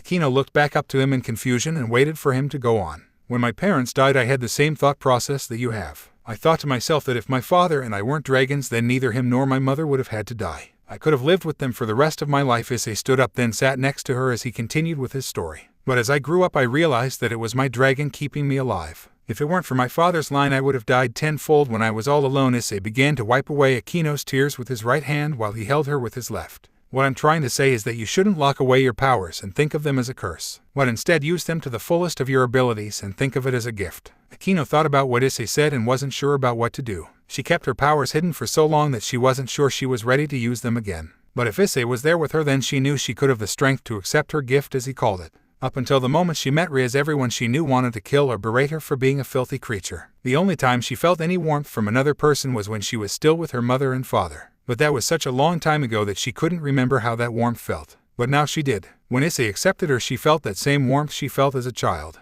And she loved it. She stared into Issei's deep white, blue eyes and did something that surprised him. She kissed him, not out of lust but out of love. Issei was shocked in the moment but quickly reciprocated the kiss. He may catch hell from Rias from this, but in his mind this is what Akino deserved. She deserved to be happy. When she pulled away from the kiss, she once again stared into his eyes, then shoved herself into his chest. I love you, Issei. I love you, Issei. When Akino said this, Issei felt a small surge of warmth within him. He was glad to see how she was able to care for him in such a way, but at the same time he felt a slight burden. The way he saw it, they're all emotionally dependent on him, and if one day he faces an opponent he wouldn't be able to defeat, they'd all be devastated. This was especially true with Kuroka, Rias and Grafia because of the draconic bond he forged with them. But even with all this in mind, Issei took it upon himself to protect all who he cared about. It became one of the reasons that he continued to fight and push his limits. What were his other reasons? That would be a secret only he and Ophis knew. The duo stayed in the embrace for a while longer, not one of them wishing to remove themselves from it. They would have continued with the embrace, were it not for a quiet cough coming from the doorway. Having fun there? Asked a slightly annoyed Rias. You could see her eyebrow twitching while she had her arms crossed. Beside her stood Lilith, ignorant to the events that had occurred. Akino pulled away and recollected herself before she turned her head towards Rias. Rias, you should know it's not ladylike to interrupt people, she said. Rias sighed in annoyance about the situation. Not that it happened, but rather that she allowed it to happen. As much as I would like to discipline you both right now, I'm here for another reason, Rias said. Which is? Issei asked curiously. Mother has summoned us. She requested our presence immediately, Lilith answered. Issei rose his eyebrow at the statement. It made no sense why Ophis would want to see them so urgently if they had seen her only one day prior. If she needed them now, then it would be assumed that whatever they would be conversing about must be important. Needless to say, Issei took this opportunity to get away from any punishment from Rias he could have. He grabbed Lilith and summoned a magic circle to teleport themselves to Ophis. Rias watched as the two teleported away whilst Akino sighed due to the fact they couldn't have gone further. What a shame, it was just getting good too, Akino complained, clearly unbothered by Rias' presence. Rias turned her attention back towards Akino and grew a serious face. She can accept that Akino and Issei could pursue a relationship, but she will make sure that Akino knows her place. Issei teleported himself and Lilith outside of one of Ophis' palaces. She tended to travel across the world for an unknown reason, so it was expected that she had a numerous amount of palaces across the world. The one they currently were at was engraved into the Himalayan mountains. Of course, a barrier was needed to keep itself hidden from humans who climbed past it and from prying eyes. When they entered the palace, Issei was surprised to sense multiple beings inside her throne room. He quickly made his way to the room, but as he did, one by one, each being began to teleport away. When he reached his destination, he was successfully able to catch a glimpse of someone before they teleported away. He was a young and handsome man with black hair and blue eyes. He wore what seemed to be a mix of a Japanese school uniform and Chinese attire. The spear he wielded radiated an excess amount of holy energy that would scare any devil exposed to it. The man noticed Issei walk in and smirked before teleporting away. Issei was curious about who he and the others were, but figured it would be a topic for another day. Issei slowly walked towards her throne and kissed Ophis' cheek before kneeling down before her, with Lilith doing the same. "You summoned us, Mother?" Issei asked. Ophis stood from her throne and walked down the room, signaling the two to follow. "As I did my children," Ophis answered stoically. They followed her through the many corridors of the palace until they reached the end of a hallway. The two were confused at why they were led to a dead end until Ophis created a magic circle and revealed a hidden door. The door itself looked old and covered with dust. The wood was faded and the metal that surrounded it was so rusted it could have broken down at any moment. Whatever room that was hidden behind it obviously hadn't been in use for some time. Nevertheless, when Ophis motioned them to enter, they did with no hesitation. When they entered, the duo were more shocked to see what filled the walls. They saw hundreds of family trees scattered throughout the walls of the room, some being of heroes such as Odysseus, Sun Wukong, and Beowulf, to dragons of the likes of Ladon, Yulong, and Tannin. Alongside the family trees were what seemed to be notes about each member of each line. Notes that described their fighting styles, habits, and weaknesses, to things as trivial as what they preferred to eat and pet peeves. But what was most interesting to Issei was that his family tree was front and center. It showed everyone he would expect, such as his parents and grandparents from his father's side. But what he hadn't expected was to find out that his father wasn't Albion's only grandchild, and that other grandchild had offspring of their own. "Mother ...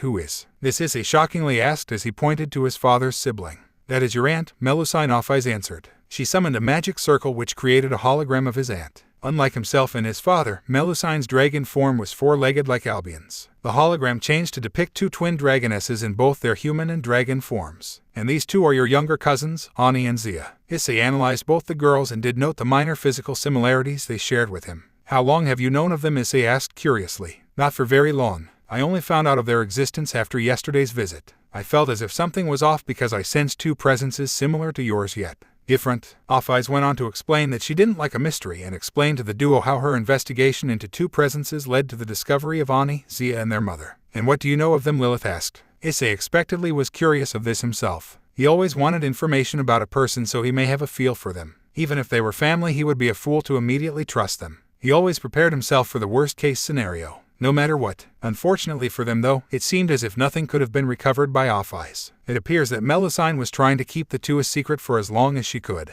"The only reason that I was able to catch wind of them is because they got sloppy to conceal themselves. But why would they need to be in hiding, and why would they show up in my house? Nothing adds up," Issei noted. He wasn't sure of the motives that they could be concealing. Obviously, if they wished to make their move against Issei, they surely would have done so by now. No, it doesn't. We must get to the bottom of this," Ophis declared. Her plans have been in the works since before she saved Issei. Nothing would be getting in the way of these plans. Every wild card that had gotten in the way was swiftly dealt away. The three dragonesses were no different. They would be dealt with one way or another. "What do you propose?" Issei asked. Ophis thought for a few moments until she thought of something. Then she remembered a fact that would make this situation easier to deal with. "Tomorrow morning you shall go to the familiar forest," Ophis ordered. Issei immediately rose an eyebrow at the order. Out of all the places she could have sent him, the familiar forest was most definitely the most random. "The familiar forest, what could I possibly find there?" Issei asked. "Tiamat. She spent centuries hunting down as many red dragon emperors as she could. It shouldn't be too hard for her to find those two," Lilith informed. Issei cringed at the revelation he would have to go search for Tiamat.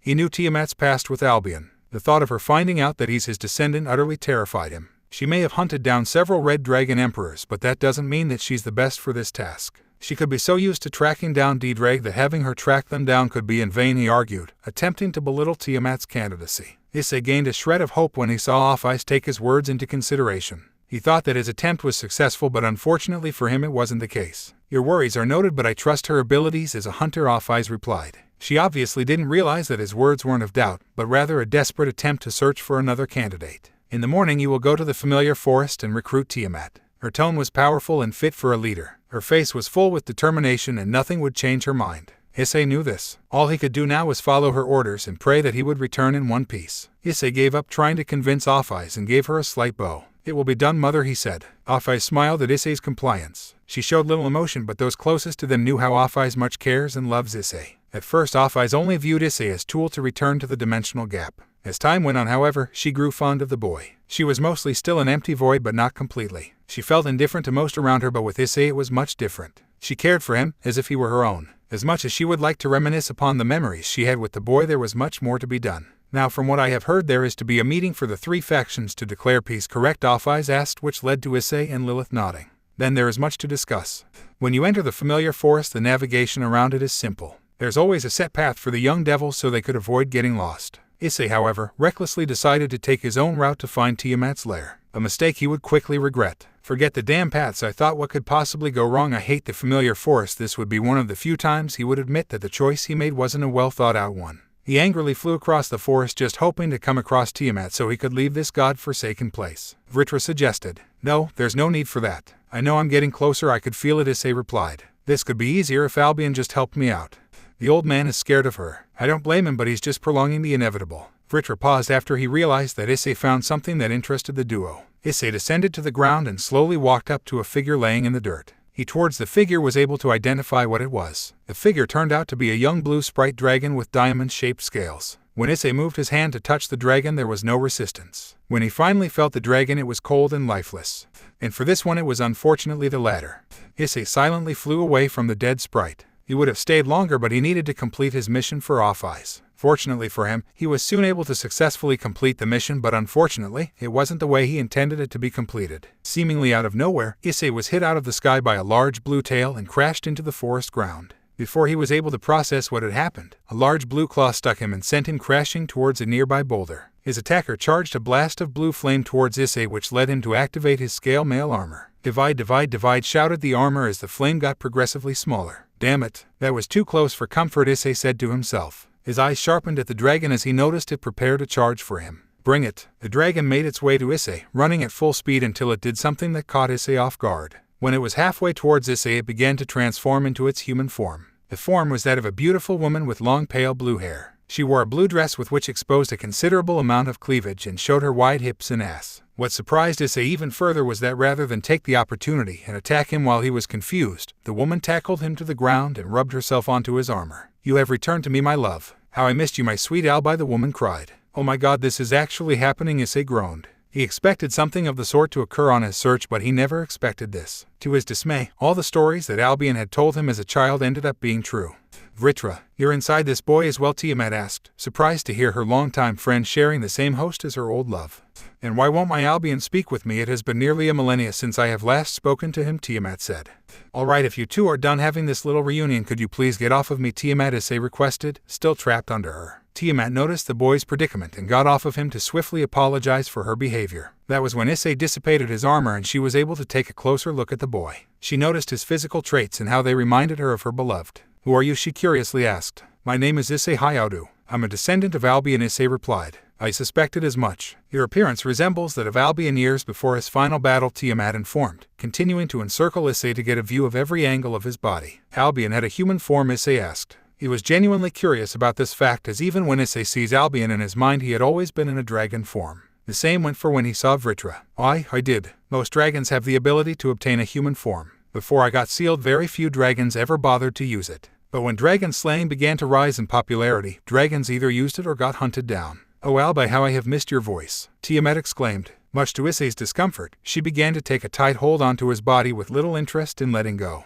"Even after I chose a mate and had a son, you still cling on to me. I'm impressed by your devotion, but you must let go. You may have chosen Issei over myself, but I couldn't bring myself to let go of my love for you. After I heard that D-Drag was responsible for you being sealed away, I made it my duty to eliminate as many of his hosts as I could." Issei would have asked why Albion couldn't have two mates at once, but he remembered that he lived in a different time. When Albion and Vritra weren't sealed, the dragon race was flourishing. He was accustomed to only make a bond once, and it was unthinkable to make more. But when the time of dragon slaying came, the population began to take a huge hit. To combat the rapid death toll of dragons, it was necessary to have multiple mates at once.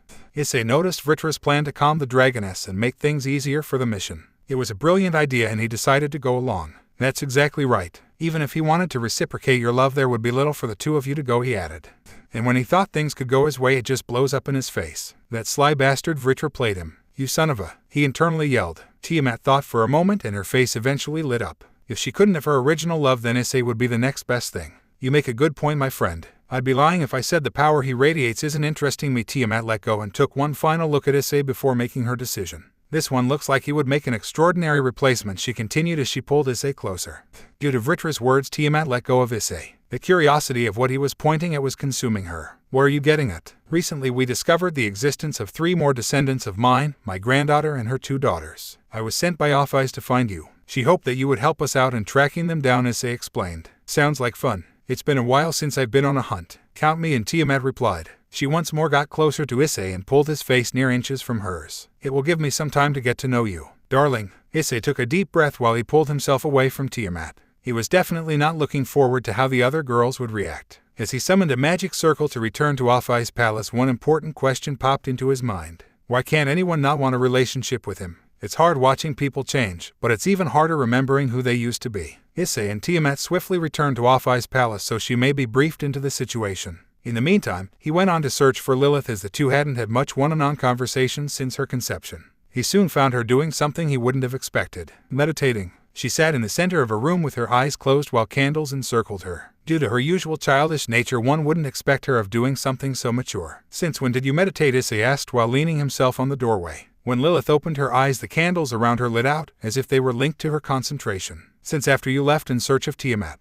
Mother went through my memories and examined them. Apparently she wanted to check up on my mental state and make sure there would be no complications." "And why would there be any complications?" Issei asked with a cocked eyebrow. "Before my conception, she never considered that it was possible to create a being out of one of her snakes. She created me on a whim to give you a familial bond you've lacked for the past 10 years, Lilith explained. "That makes sense, but what does it have to do with you meditating?" "When she went through my memories, she noticed that I attempted to replicate your chains of shadows." She summoned some of her own chains and held them towards Issei. When he took them, he immediately felt the difference between his and hers. His were completely materialized shadows. No matter where you held them, your hand would never go through. On the flip side, Lilith's did have some points where the shadows were cycled between a physical chain and shadows. She saw how mine were sloppy and were just barely able to keep a hold of Kokabiel. She surmised that because I'm unfocused and lack discipline, and suggested that I should meditate. She also blames all these inadequacies on you being the template for my personality. How am I not focused? I've been focusing on getting stronger to beat the Great Red. Yet you weren't focused when Donasik almost stabbed you in the back when you raided the abandoned church. Lilith gave a sly smile to her brother as she waited for his retort. Unfortunately for him, he couldn't think of much. "It's not like he would have killed me anyways," he shrugged off. "How did you know about anyways?" Issei sighed. He should have known that Middle would brag about this eventually. But while he cursed himself for letting his guard down that day, Lilith was reminded of something she wished to speak with him about in private.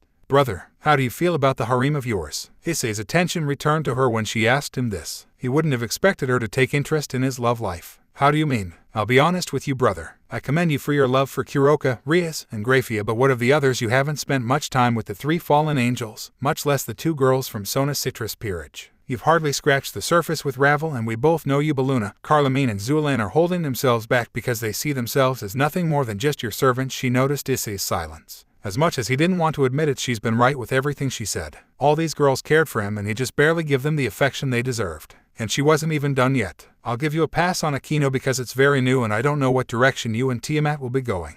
And let's not get started on Penemu and Gabriel, who I expect to be coming to the meeting later today." Issei walked closer to Lilith and sat on the floor next to her. They both knew she was right, no doubt about it. So much has been happening in such little time he got too caught up. His revenge against Kokabiel, Kuroka's pregnancy, the 3 factions meeting, and the news of the unknown members of his family kept him too preoccupied for reciprocating their feelings. His mother wouldn't approve at all. "Everything has been so overwhelming. So much has happened in such little time, and I've been so caught up with all of it that I hadn't had too much time with each and every one of them. I hope that once the treaty is signed between the factions, I'll spend some quality time with them. Let us not forget about those dates you promised each of them." "I highly doubt that they would," Lilith added. Issei sighed to himself. He knew Sona intentionally brought up the dates with Tsubaki and Tsubasa in front of the other girls, most likely as a form of payback for not having told her about being the White Dragon Emperor. He digressed. Those dates wouldn't take place for another few days. He knew that he would enjoy his time on those dates, but at the same time he did like to have some time to himself. Harems, both a blessing and a curse.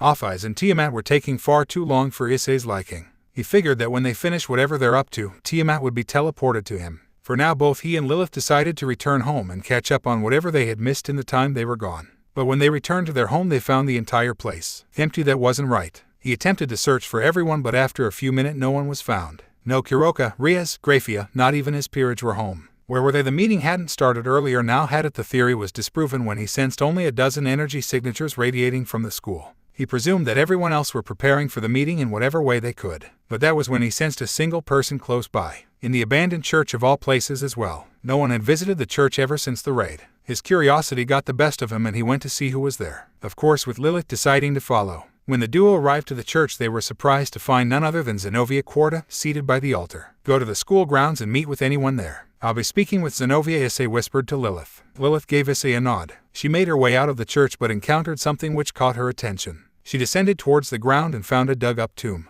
The dirt was messily scattered, which made it appear as someone was desperate to get to the body, which oddly enough still remained. Around the tomb there were dozens of scorch marks. It seemed as if someone attempted to tamper with the body but was prevented by something. Odd. Nevertheless, Lilith continued her way to the school grounds. Issei slowly made his way towards Zenobia. As he drew closer, he noticed that her head was facing the ground and her eyes were shut. He could feel the despair radiating off of her. Unexpected to see you here, Issei said as he sat next to her. Zenobia was unbothered by Issei's appearance and only rose her head toward him. I just needed some time of my own. It's been difficult adapting to this new lifestyle. I can only imagine. You've become something that you once served to eliminate. That's quite the dilemma. Indeed, all my life I have loyally served the Vatican, followed every order without fail. But once I learned of the demise of the Lord, I was cast out, deemed as a heretic by those I considered as brothers and sisters. Although she didn't cry, Issei heard her pain through her voice. Everything she had ever known and believed and turned on her when she learned the truth. In a mere moment her entire life came crashing down. It almost reminded him of his origin story. Yet after all of this you still wish to worship God, don't you? Issei asked.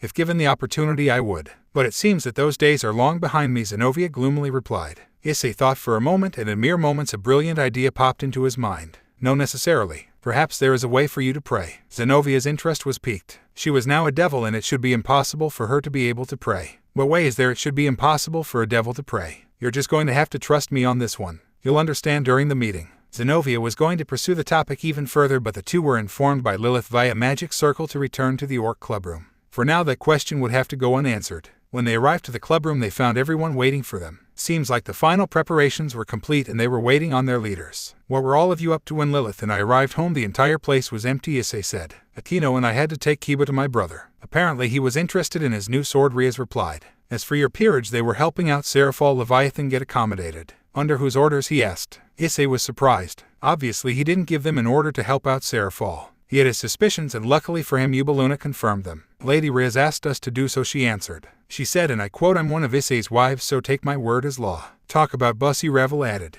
Everyone heard the annoyance she had in her voice. Ravel was understandably annoyed by receiving orders from Rias. She'd remember this for payback in the future. Issei meanwhile face-bombed. He worried that what Rias did would make Yubaluna, Carlamine and Zulan feel even more buried within the title of a servant. It seems that through everything he's done for her he's been spoiling her a bit too much. Why couldn't your peerage have helped her out? Hell, why couldn't Sona, her own damn sister, help her? Sona volunteered to help accommodate my brother because she didn't want to risk Seraphol attempting to have a bonding time, as she calls it. Rias made sure to throw up air quotes at the bonding time. No one dared imagine whatever the hell that was supposed to be. And as for my peerage, Kaneko, Rainier and Calawarner were training Gasper. Gasper, Issei questioned. Rias pointed to a small brown box on the floor. At first Issei was confused, but then Kaneko pulled out a person. Said person was a small child with platinum blonde hair and pinkish violet eyes. They wore a Kyo Academy girl's uniform and their hair was in a bob cut similar to Sona. Due to the person's appearance he would assume that they were a female, but their scent pointed otherwise. Jaya, put me back in my box, they cried. Kaneko hesitantly obliged and threw him back in. Why can't anyone have a normal peerage? Issei whispered to himself. All right, no one from my peerage is to ever take orders from Rias. After this proclamation his peerage cheered. He didn't want to think about what Seraphol put them through. And against my better judgment after all of this. Kuroka, you're joining Rias' peerage. Rias inwardly cheered. She remembered asking for him to get Kuroka in her peerage but never thought he would come through. Kuroka, on the other hand, wasn't so enthusiastic. Yeah, no, that's not happening, she said confidently. This is for your own good, Kuroka. You'll either join her peerage or you'll be alone in your next mating season. Kuroka widened her eyes. Issei knows that she only goes into her mating season once every year. Her pregnancy would further prolong when the time comes, and she of all people wouldn't like to wait until the season after. It was a dilemma only a Nekishu such as herself would have. As much as she didn't like to be a servant, she agreed and became Rias' second bishop. Some time passed and the group were finally summoned by the factions and they made their way to the meeting. Rias decided to allow Gasper to stay behind with Kaneko keeping him company. On their walk they saw a barrier form around the school and soldiers from each faction arrive. As they all made their way to the room, a magic circle appeared before Issei that showed a message from Ophis. Tiamat tracked the two in a cabin outside of Kuo. They were on their way to the school and she's about to intercept them. They were close by the entire time. Issei inwardly yelled. He cursed his luck. If he had known they were close to him, he could have searched for them himself instead of having to deal with Tiamat.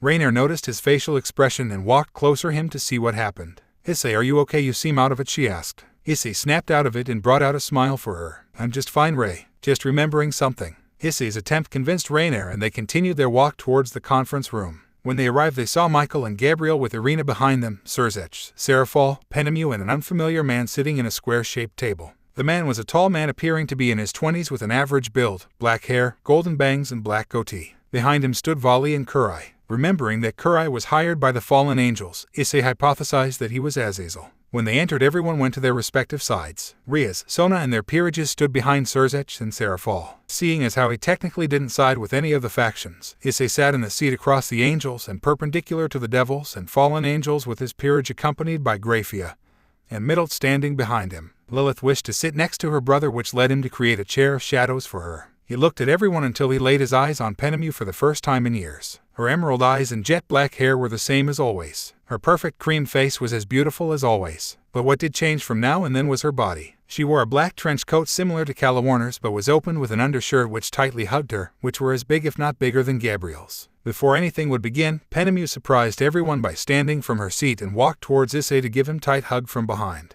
Yufufu, my dear Issei, how strong you have grown. I've missed you. It's been far too long, Penemu. I was saddened to hear that I caused you to become a fallen angel, Issei replied. Oh my Issei, there's no need. If I remained as a pure angel I would have been held back. But now I may do anything I desire with you. Penemu made sure to stress the anything as she wandered her hands around his chest. The girls besides Kuroka and Graphia were speechless. They knew he had a little thing going on Gabriel, but none knew of Penemu. Speaking of Gabriel, she was annoyed by her sister's actions. Mainly because she would have done the same, but unlike Penemu, she wanted to look professional. Sister, there is a time and place for everything, but now is not the time, Gabriel said. Perhaps there is. Perhaps that time could be now and the place could be a love hotel, Penemu replied. She drew in closer to Issei and seductively whispered into his ear. I've been saving a game just for you. I call it the one ideal in the lonely cave. What do you think? Before Issei could reply, Michael did the favor for him. Penemu, let's keep this meeting on the topic of peace, Michael suggested. Issei thought Michael may have saved him from whatever freak Penemu may have become, but he was wrong. Please play that game of yours on your own time. Penemu sighed and ultimately followed through. She would have her time when they had peace. But when Penemu returned to her seat, Azazel went for one last detour before they went into business. You're the dual sacred gear kid, aren't you? He asked. Issei replied by summoning both Divine Dividing and Prison of Ruin.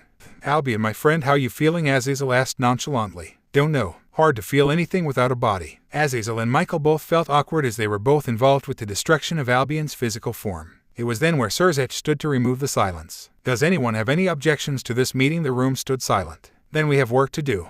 The Dragoness was thrilled with the ease of her mission. While Ani and Zia were too concentrated about reaching Kuo Academy, she was successfully able to catch them off guard and attack them. After only minutes of fighting in the tree, she was able to subdue them, without having to use her dragon form to boot. Oh my, this must my lucky day. Not only did I capture the two of you, I did it without making a ruckus. Issei would surely reward me for this. Tiamat rubbed her thighs together as she thought of what her reward might be. Perhaps a long night of bond making would be it. You need ... to get us to Issei, Ani said while she attempted to get up. Oh, Tiamat walked closer to the two and crouched down between them. You don't need to worry about that, my dear. After I take you to Ophis, you'll be seeing him very soon. Issei is in danger, Zia groaned. In danger? Tiamat was intrigued. Issei was the descendant of a heavenly dragon with two different sacred gears, one of which being a Longinus. How he would be in danger truly baffled her. He's coming for him, Ani yelled. He's coming for Issei, Zia added. Tiamat noticed that in their current condition the two wouldn't be able to say much. What she then decided to do was use what little magic she knew to slightly better their condition. When the duo were able to stand, Tiamat towered over them to make sure they got to the point. Who is this he you speak of? The group finished the topic of Kokabiel. They went on to the two heavenly dragons in the room. All the factions knew how uncontrollable their predecessors were. They even knew how Issei was completely independent from any of the factions, while Azazel was barely in control of Vali. Issei Hayadu, great-grandson of Albion and this generation's White Dragon Emperor. Even if we ignore your other sacred gear, you're easily the most powerful White Dragon Emperor the world will ever see. Past, present, and future, Azazel complimented. You've protected this town and foiled Kokabiel's plans to restart the war. For that we are forever grateful, Serafal added. Yet with all of this in mind, you've yet to align yourself with any of our factions. You're a wildcard that none of us have any control over, Michael reminded. And so the question remains, what are your goals? Serzech added. Issei took a moment for himself. He knew Michael's point was completely correct. While the factions may slightly influence his decision through his lovers, they never will be able to control him to the extent they would like to. His goal to defeat the Great Red was his endgame, but he also needed to ensure the safety of all the girls. If had to guarantee the factions his complete cooperation, then so be it. All I want is the safety of the women I care about. As long as I have that, then you'll receive my cooperation. Very well said, Gabriel said with a smile. She proceeded to turn her attention to Vali to ask the same question. What of your red dragon? What do you desire? What I want to fight someone who's as strong as me, Vali answered without hesitation. Azazel chuckled. He expected an answer like this from Vali. She did like her battles. Yes, but you can still fight a lot of powerful opponents without a war, I suppose. With that topic out of the way, Issei saw this as an opportunity to come through with the promise he made to Zenobia. Lord Michael, there's something. Before Issei could finish, the entire school was trapped in time. The only ones unaffected were the faction leaders, the 2 heavenly dragons, Zenobia, Irina, Kiba, and Issei's 3 bonded mates. Outside the building, mages came out of a magic circle and used teleportation magic to teleport away all the guard whom were frozen in time. What is the meaning of this? Serafal yelled. Surzech understood the situation and stared towards Riaz. It took her a moment to realize what was happening, but when she did, she widened her eyes. Gasper, Issei questioned. Because he didn't want to know anything about the kid, he was unaware of any time manipulation he may have had. He wields the sacred gear Forbidden Valor View, Riaz informed. He must have been coerced to create balance breaker conditions for them, Azazel surmised. Whilst everyone spoke about the situation, Issei was eyeing Kuroka. They both knew that Kaneko was with Gasper, and if he was captured, then that would mean that they subdued her. He could feel the anger radiating off of her. He would have let her have her way and go get her sister back. But in her current condition, he couldn't risk her getting hurt. He walked towards her and put his hand on her shoulder. I know what you're thinking, but you can't do it. Think about the baby. We need to get her back, Kuroka groaned. And we will, Issei replied. The 2 turned their attention back to the rest of the group and overheard their rescue plan. I'll use some of my power to teleport another person with you to retrieve Gasper, Surzech said. No need, Issei interrupted. He placed his hand on Lilith's head to draw everyone's attention to her. Lilith can travel through shadows. She'll be accompanying Riaz. Everyone seemed to agree with Issei's plan. Well, everyone except Vali, that was. It's such a waste of time. I can fight my way over there and take him out of the equation. Riaz was about to retort, but Azazel cut in so there would be no arguments. Vali, if it's a fight you want, then why don't you and your rival get out there and greet the uninvited guest? Vali and Issei stared at one another for a moment. They wouldn't be able to have their monumental battle just yet, but this was a good compromise. Before anyone could comprehend it, the 2 burst through the windows and began to tear through the mages. While Vali went into her balance breaker, Issei decided to transform into his second dragon form. Vali instantly obliterated any and all of the mages that stood in her way. Issei, on the other hand, was burning away the mages and causing them to retreat in fear. Moments in their slaughter, the conference room of the school exploded. What the hell was that? Issei asked. He looked down at the building and was relieved to see the 3 factions created a shield to protect themselves from the blast.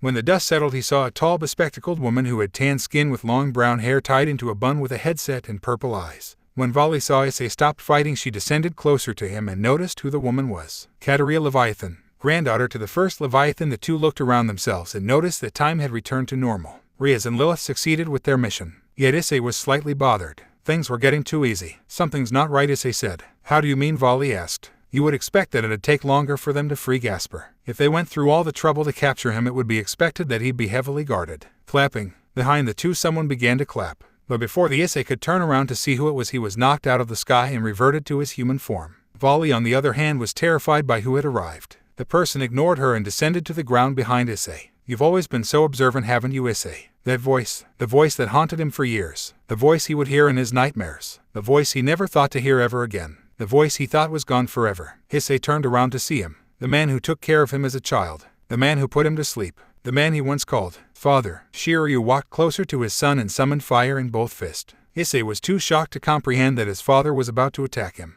But before he did so, his father said one last thing to him. You've grown very strong. I'm so proud.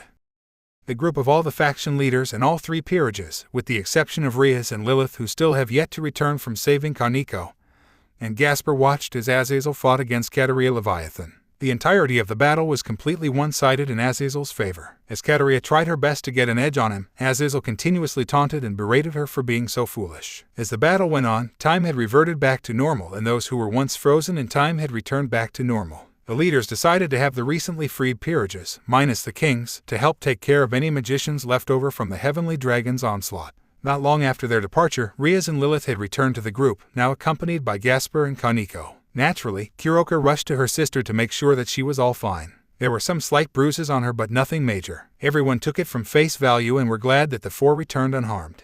but Michael took a closer look on Riaz and Lilith. Neither one of them showed any signs of being in a fight. He expected that if they went through all the trouble to kidnap Gasper, then he would be heavily guarded. Yet it was so quick that might have just walked into the building and bring him out. That was a rather quick trip, Lady Riaz. It looks like you had no resistance retrieving the boy, Michael said. The group paused for a moment. They thought about what Michael said, then looked toward Riaz for an explanation. When Lilith and I arrived to the clubroom, there wasn't anyone there waiting for us. When we got to the room where Kaneko and Gasper were being held, the mages were all there, but they were all dead. Slaughtered, Riaz informed with a tinge of horror in her voice. There was a man, Kaneko added. Less than a minute after Gasper's sacred gear was activated, a man broke in and killed them all. Did you see his face, Shiren? Kuroka asked. Kaneko shook her head. He was moving too fast for me to see him. After he killed them all, he walked out of the room. Before anything else could be said, the group heard a loud crash at the other end of the field. They all saw Issei land towards the ground with a man descending towards him. They also noted how Vali appeared to be too frightened to do anything to stop the man from getting towards Issei. They saw how the man spoke to Issei for a moment until he began to attack, and a battle between them ensued.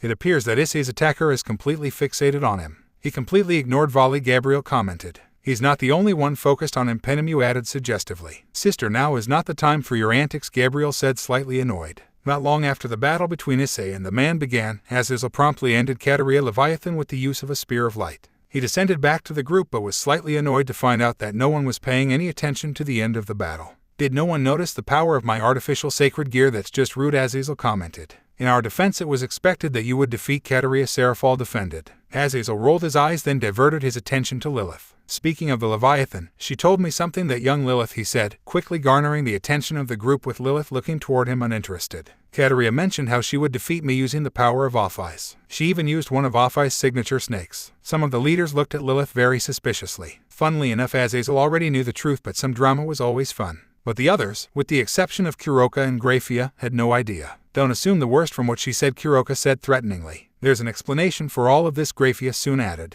The duo would have continued, but Lilith rose one of her hands to signal them to be silent. And so they did. Your suspicions are warranted, but know that neither myself, Issei, or even Ophis are invested in the Chaos Brigade. If anything, my mother is only the face of the group and not its leader. And how are you so sure of this, Sirzets asked. Well, the previous night, while Ophis had both Lilith and Issei together with her and without the interference of the girls or another third party, she explained how she manipulated some members of different factions to create an organization with the focus to fulfill their own goals and the end goal of returning Ophis to the dimensional gap. She made sure to stress that they in no way were a replacement for Issei should he fail at that same task. But instead their true purpose was to be a final test before Issei would attempt to defeat the Great Red. For years she was successfully able to control them all without any complications. But in recent times her grip on them was loosening. I originally intended to keep them as unified as I could. But unfortunately in recent times there's been some infighting between the different groups, Ophis explained. I'm slowly losing my control on them as they're beginning to make their own rash decisions. If they were just a tool to later be destroyed and they're obviously becoming too independent, why don't you just eliminate each participating faction one by one, Issei asked.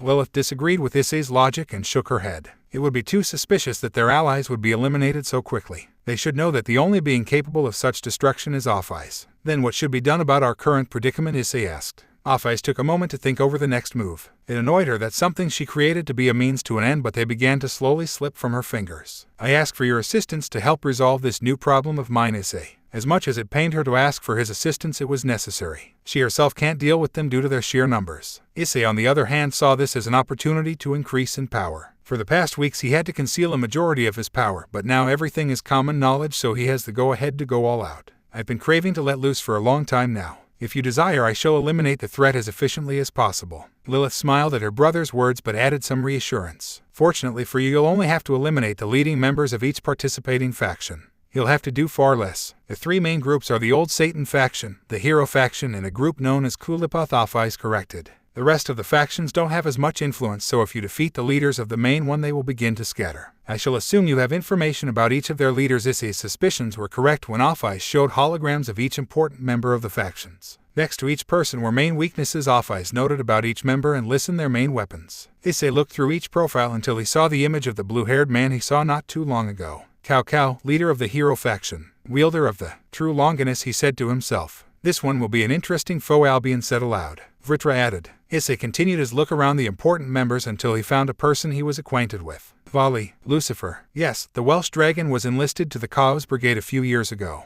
Kuroka was put under her command, so I may learn anything I could about her, Ophis informed. This generation of heavenly dragons are interesting beings. Kuroka was a member, Issei asked as he was uninformed of said fact. I asked for her to join under the old Satan faction so she may inform me if they had any talks of defection, she explained. Probably where she met Biku. Flashback end. ... and that should explain everything. And what about that snake of Ophis that Kateria absorbed? Azazel questioned once more. Once again he noticed the true effects of the snake and wanted to be the annoying asshole he is. Though this time he wouldn't get an answer. Before Lilith got the chance to answer Azazel's question, she received an alert through a magic circle which led her to temporarily leave the group. She approached the edge of the barrier created by the attacking magicians and effortlessly opened a hole within it to allow in Tiamat, and who she recognized to be two badly bruised Ani and Zia. The two had a brief conversation until Tiamat left the twins to Lilith and went towards Issei's battle. Lilith brought the duo back to the group and laid them in the center of everyone. Kuroka, please heal those two, she requested before turning to Issei's battle. No one interfere. This is dragon business. Kuroka, Grafia and Riaz would have attempted to stop Lilith and ask her what was happening if it weren't for the fact that Lilith didn't give them the opportunity to do so. They were just left there with questions. Questions that would go unanswered. For now, the rest of the group were unsure about what to do next, until they heard a yell from across the field. I am doing this for your mother.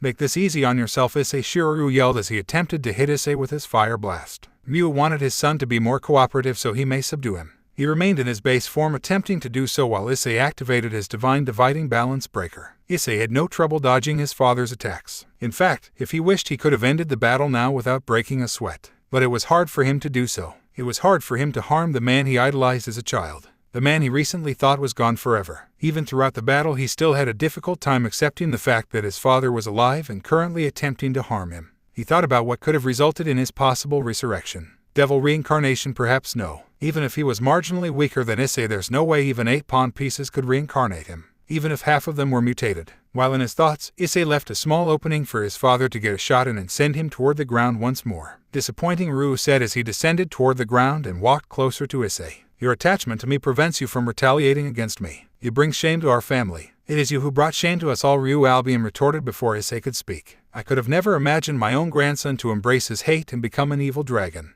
Issei widened his eyes at Albion's accusation. Father ... you're an evil dragon, Issei asked with a hint of sorrow in his voice. A true evil dragon, to be exact, Ryu answered. If you need any confirmation, go ahead and ask Vritra. Issei awaited for Vritra's opinion on the matter. They all knew that their expert on anything evil dragon, Vritra, would be an expert. He is one of them after all. After some moments of hesitation, Vritra decided to tell Issei. He needed this closure. Vritra answered. Issei's eyes filled with tears. He knew what being an evil dragon meant. Death, destruction, and bloodshed. The path of an evil dragon would always be laced with dead bodies. Literally, Issei knew how dangerous they were. Mindless and merciless, willing to kill anyone without any hesitation. But even with Vritra's confirmation, the characteristics of a normal evil dragon didn't match with his father's actions thus far. If he were mindless, he wouldn't be allowing Issei to talk with the dragons sealed within him. It would only be battle. All evil dragons kill anyone, even family, without hesitation. But Ryu wasn't at all attempting to kill Issei at all. His attacks hurt, but it wasn't at all enough to kill him. But that's when he remembered the specific line. True evil dragon. The thought of there being such a thing as a true evil dragon was unimaginable to him. For all he knew, there was only the general label of evil dragon. Were there levels to them? It appeared so, but neither Albion nor Vritra were confirming or denying anything. It was silent between the two. That is, until Vritra spoke up. All evil dragons are born when their full bonded mate dies. The deciding factor on which type of evil dragon one becomes is dependent on whether if the dragon can accept the hate or not. If the dragon accepts the hate, then they become a true evil dragon. They receive a significant power boost and keep their sanity, but at a cost. Their hate will fuel them to a goal that they would stop at nothing to fulfill. For Krom Kruach, it was to become the strongest dragon who has ever existed. Ladon desired to perfect his barriers. And I wish to bring unity to the dragons, Shiryu added. Issei slowly absorbed what the 3 dragons have said. He thought about the goals that each true evil dragon mentioned. At face value, none of their desires seemed inherently evil at all. But Issei knew better than to look at everything at face value. Krom Kruach likely wants to grow more powerful so he could enslave anyone without any major retaliation. As for Ladon, possibly wanted to seal away any faction leader he wished so he could bring chaos to the world. His father would be no different. He likely had some ulterior motive. What are you really planning, father? Issei suspiciously asked. Ryu chuckled. He completely expected that Issei would question his motives. Hell, he would do the same if the roles were reversed. As they say, like father, like son. I knew you would ask more questions, Issei. If you must know, I will unite our kind under my leadership, then lead us to retake the earth as our own. Then what do you plan to do with the innocent humans? Issei asked once more. Shiryu grew more aggravated. They will all die, he yelled. They slaughtered our people for centuries. Now it's their turn to face our wrath. Father, that's not right. You shouldn't punish them for what they did centuries ago. Think about mother. Would she? Issei was cut off when Shiryu punched Issei, sending him crashing into the school. I am doing this for your mother, he yelled as he flew towards Issei and picked him up from the armor's chest plate. Those slayers that murdered her were human. Lilith was the love of my life and they took her away from me. The humans took her from me. He threw Issei back towards the center of the field. They will reap what they've sown. Shiryu walked closer to Issei, but before he was able to deal some more damage to his son, Tiamat interfered and punched him away. While Shiryu was in shock of being sucker punched, Lilith was able to hit him midair, sending him to the ground. No one shall be hurting my darling. I need him in peak condition for our bonding session, Tiamat said. She had a possessive look in her eye which made it clear that she would never allow her soon-to-be mate to come to any harm. Tiamat, I shouldn't be surprised that my son had attracted you, Shiryu said. Now Issei, you have two options. Join me and be the heir of what I will make the dominant faction, or betray your own father and die. Issei admitted that the dragons should be united. They've been too independent from one another, which led to some of the weaker dragons becoming victims of dragon slayers. But it wouldn't be worth it if he were to wipe out the human race. It wouldn't be humans being killed either. The other factions would try their best to protect the humans, which will lead to all sides having casualties. Billions dead. You fail to remember that I am half human. I will not betray my own race, Issei declared. Shiryu was disappointed in the boy. He wanted to lead the dragons with his son. No matter, then you will die. Tiamat was prepared to fight in her darling's place, but Issei took hold of her arm and prevented her from moving. You surely can't be serious, darling. He's your father. Issei shook his head. He's not my father. He is only a shell of the man my father once was. Tiamat hesitantly backed down. They both knew Issei could easily kill him, but she didn't want him to have to put an end to his father himself. When Issei saw her back down, he dissipated his scale mail armor, then slowly began to walk toward his father. The dragons within him knew what he was planning to do and needed to make sure he was ready. You don't have to do this, Issei. Allow Tiamat or Lilith to deal with him. Issei ignored them both. He continued to walk towards his father until he was about 10 meters away. Shiryu was prepared for anything his son was about to do. There was silence between the two and all spectators. Even the little remaining Chaos Brigade mages stopped their assault to see what will happen. It was completely silent, until we, who have lost all, the true battle had finally begun. Even with just one line of Issei's chant being spoken, the entire battlefield had begun to shake. The raw power that radiated off of Issei began to decimate the surrounding terrain. The three factions were forced to create a protective barrier around themselves to prevent the energy from destroying their bodies. Even with their combined efforts, they were just barely able to keep the barrier stable and stay alive. The attacking mages, however, weren't so lucky. They tried to do the same as the three factions but were far too weak to make a strong enough barrier, and so they were all painfully wiped from existence. We are the lost dragons who have been forsaken by God. Issei began to be engulfed by dark energy that quickly formed around him. Around him began to form hundreds of dragon-like creatures, the same creatures that ended Sagi Genshuru, known as the Children of Shadows. Almost as quickly as they arrived, the shadow creatures began to break down into waves of shadows and encircled Issei, forming a sphere of shadows around him. We travel in darkness, masterless and free. Behind Issei formed two large apparitions of a pair of western dragons everyone had been familiar with. One was a large white dragon with two golden horns. Rather than having scales, this one had a feathery exterior that gave it a look of magnificence. The other, however, was much different. It was as large, if not larger, than the other. Its black scales made it look like you were looking into a void. It had a horn on both sides of its mouth facing forward and were as sharp as its metal-breaking fangs. Through our supremacy, we shall reforge the world into innocence. The power intensely building up within Issei almost reached its peak. Before the chant had begun, his father still wasn't convinced that his son would be able to take him on without some help. After this occurring transformation, however, the thought that he wouldn't survive the day slowly crept into his mind. Some of the faction's leaders began to gain their own opinions about his power. Serzech began to grow wary of Issei's near-infinite power, which he admitted easily surpassed his own. After learning of Ophis' involvement with the Chaos Brigade, he began to worry about the safety of his faction if Issei were swayed to join them. Seraphal, on the other hand, had a completely different opinion. She thought that if he had all this power the entire time, he would have caused some major damage a long time ago.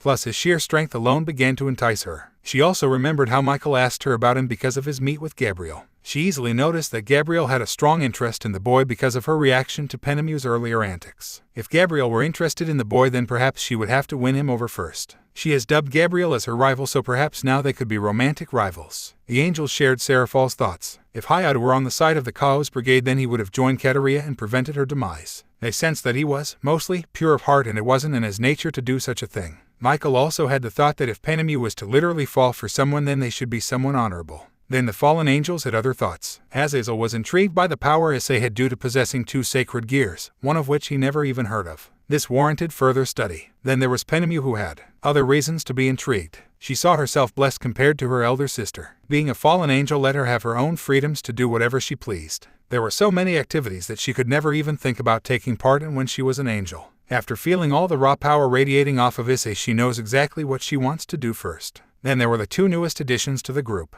the ones that had been watching over him for not so long and had the least idea of his total power. His cousins. How is he so strong? Ani asked, still struggling to form a sentence after her beatdown from Tiamat. We knew that he was powerful, but this ... This is ridiculous, Zia added to her sister's astonishment. After hearing the two girls' words, Kuroka looked to Issei with pride. He was only just a lost boy with no one but Ophis to call family. Then after years of training, he was not only able to be recognized as the strongest white dragon emperor the world will ever see, but also unofficially managed to become one of the top 10 strongest. For him to be the father of their unborn child was a blessing. But that was in the future. They are in the here and now, and what's important now is, who even are you two? Kuroka curiously asked. It had been on her mind for the past few minutes. The duo's Kai were similar to Issei's, but she couldn't figure out why. The twins looked at one another in search of their next move. Up until now, they didn't want to reveal their identities to anyone, but at this point, they have nothing to lose. But before they had the chance, Lilith returned to them and answered in their place. My brother's cousins. Cousins, the girls of the group said in unison, none aware of Issei's extended family. Once again, before someone could give an answer to the group's confusion, another new face to them came to deliver answers. My darling's father had a sister he'd never knew existed. These two are her offspring, Tiamat informed. Who are you to claim him as yours? Riaz questioned. Tiamat, the Chaos Karma Dragon, Lilith answered. Tiamat unfurled her wings and radiated a partial amount of her power. Once again, Issei was somehow able to attract another female leagues above them. So many girls in so little time really astonished them. With everything going on recently, he barely got enough time with a majority of them. Grafia, Riaz and especially Kuroka had been stealing his attention from them. Thankfully, with their dates, he promised each of them they will have their chance. Issei has a lot of explain. Tremble before us as we give you everlasting darkness. Before the shadow sphere encircling Issei finally dissipated, Ophis' trademark infinity symbol appeared in the center of it, followed by an explosion of energy. All that was left from the explosion was Issei in his dual balance breaker armor standing before Shiryu. Finally you reveal your true power, Ryu commented. Final warning, father, cease what you're doing now and let me help you regain control of your mind, Issei said, his voice sounding deeper and demonic. Even though he knew he had no other choice, he didn't want to fight his own father. Issei's response, however, was Shiryu charging at his son at full force. He attempted to punch Issei's faceplate, but unluckily for him, Issei caught the punch and gave one in return. Ryu was sent flying back to the school building, where Issei followed soon after. When Shiryu finally managed to get a hold of himself, he began to breathe fire and burned the already crumbling school. Issei easily dodged the burning debris, but the surrounding dust clouds impaired his vision. Issei descended to the center of the school and formed a sphere of energy in his palm. He poured more energy into it until it began to expand. While it was rapidly expanding, everything it touched began to disintegrate to ash. He didn't want to have to deal with anything getting in the way of the fight, so he thought destroying the school would be the best course of action. Sona, however, wasn't happy about this decision. I hope he realized we have to rebuild that, Sona said with an annoyed expression. Oh come on Sona, don't be like that. You have to admit it looks super cool, Seraphol exclaimed joyfully. I know Tsubaki thought it did. A blush appeared on Tsubaki's face while she attempted to readjust her glasses. It looked impressive. Riaz noticed Tsubaki's embarrassment after what Seraphol said and came to her aid. Now Lady Seraphol, we should focus on the battle at hand. Awa, you're no fun, Riaz. Seraphol pouted. She was sad that she couldn't continue the teasing toward Tsubaki, but in the end, she complied. Ani and Zia overheard their conversation and glanced at one another with a look of confusion on their faces. Their cousin was surrounded by so many odd people. How did Issei find these people? Zia asked her sister. Ani gave her sister a shrug as she too had no clue. To counteract this, some of the girls decided to give the twins some backstory on how they met him. But unfortunately for Issei, some of the girls were too straightforward with their explanations. I was ordered to kill him. I tried to kill him. He killed my brother, killed my master. Those explanations came from Rainier, Calawarner, Ravel, and Ubaluna respectively. They weren't the best depictions of Issei that anyone could offer, but in reality, they were true. Because of this, Ani and Zia thought negatively about their cousin, but thankfully some of the other girls gave better explanations. He saved me from an arranged marriage. He freed me from my past, saved me from being killed. Came from Riaz, Grafia, and Kuroka respectively. As expected of the closest women to Issei, not including Ophis, their backstories with Issei were much more heartwarming than the previous three. Of course, there were some details that Grafia neglected, but for the time being, that's all she would say for now. Are we even paying attention to the fight anymore? Zenovia interrupted. Everyone had been distracted by the twin dragons that only the leaders had been paying much attention, especially Lady Gabrielle. She paid close attention to the battle, but not in the way that everyone would expect her to. Instead of eyeing Issei as if she were awestruck, she was staring at his father. She found it suspicious that he wouldn't understand that he was outmatched and retreat. True evil dragons were known to be battle maniacs, but they weren't stupid. A beast such as himself should know when to swallow his pride and run away. Odd. Kuroka was about to say something until she began to hear an odd noise. She looked at the very top of the barrier and saw someone trying to break in. He was a young man with short black hair and dressed in ancient Chinese armor. What set him aside from everyone else she had seen was that he wielded a large golden staff, and thus realized who it was. Instead of telling anyone about it, she just ignored him and rolled her eyes. Idiot. Meanwhile, Issei was still dominating the battle against his father. Whenever Shiryu would try to attack Issei head-on, Issei would dodge it, then circle around his father and knock him back to the ground. Issei wasn't using the combined powers of his two sacred gears at all yet. All he needed was the additional power that came with the armor, and his father stood no chance. Shiryu made one last attempt to get some damage on his son but got the same result of getting knocked into the ground. Only this time he was too weakened to get back up. Unimpressed. I truly stood no chance against you, my son, Shiryu said while coughing some blood. Issei descended next to his father and deactivated the faceplate of his armor. Surrender now, father, we can still avoid bloodshed, he offered. And then would Issei we live happily and I help raise your first child? Yes, I know about it. I was there the night you visited the graves of your mother and me. Issei continued to listen to his father's words as he spoke. But he didn't exactly trust him, so he created a sword of shadows just to be safe. We could have had a long line of powerful dragons ruling as a family. But instead, you decide to allow your race to die out. Issei said nothing but raised his sword above his head, preparing to finally end his father. But still, I'm proud of you in a way. You have great conviction, strength, courage. You remind me of Lilith. She always stuck to her ideals and never gave up. She would be proud of you. Issei's hands trembled while tears threatened to escape his eyes. He began to think that his father wasn't completely gone but sealed away under the hatred that grew in him. Maybe if he spared him, then he would be able to bring back the father he once knew when he was a child. If only. While his son was distracted in thought, Shiryu summoned a knife that was laced with an infamous curse that could make even Ophis cower in fear. He cried in pain. Just one small cut from the sword left him completely incapacitated. Thanks to Lady Gabrielle using a scalpel, she saved Issei from being harmed by Samuel's curse and left Shiryu paralyzed for the time being. Issei was left stunned by Gabrielle's quick reflexes. If she hadn't intervened when she did, it would be Issei on the ground instead of his father. Why did you bring that of all things? Issei asked. I wanted to be safe. We planned to have 3 dragons attending, so it would have been nice to have something in case something happened. Gabrielle explained. So you would have stabbed me if I went AWOL? Issei asked with a cocked eyebrow. I would have lightly poked you, Gabrielle claimed. Now be a good boy or I will be forced to use it on you. Issei sighed, then turned back to see his downed father. He realized that the father he once knew was completely gone and there was no getting him back. He once again rose his sword above his head, this time prepared to finally do the deed. Forgive me, father, but what I do now, I do for the good of all. When Issei swung his sword down to his father, the barrier around the school shattered and a figure caused Issei and Gabrielle to jump away.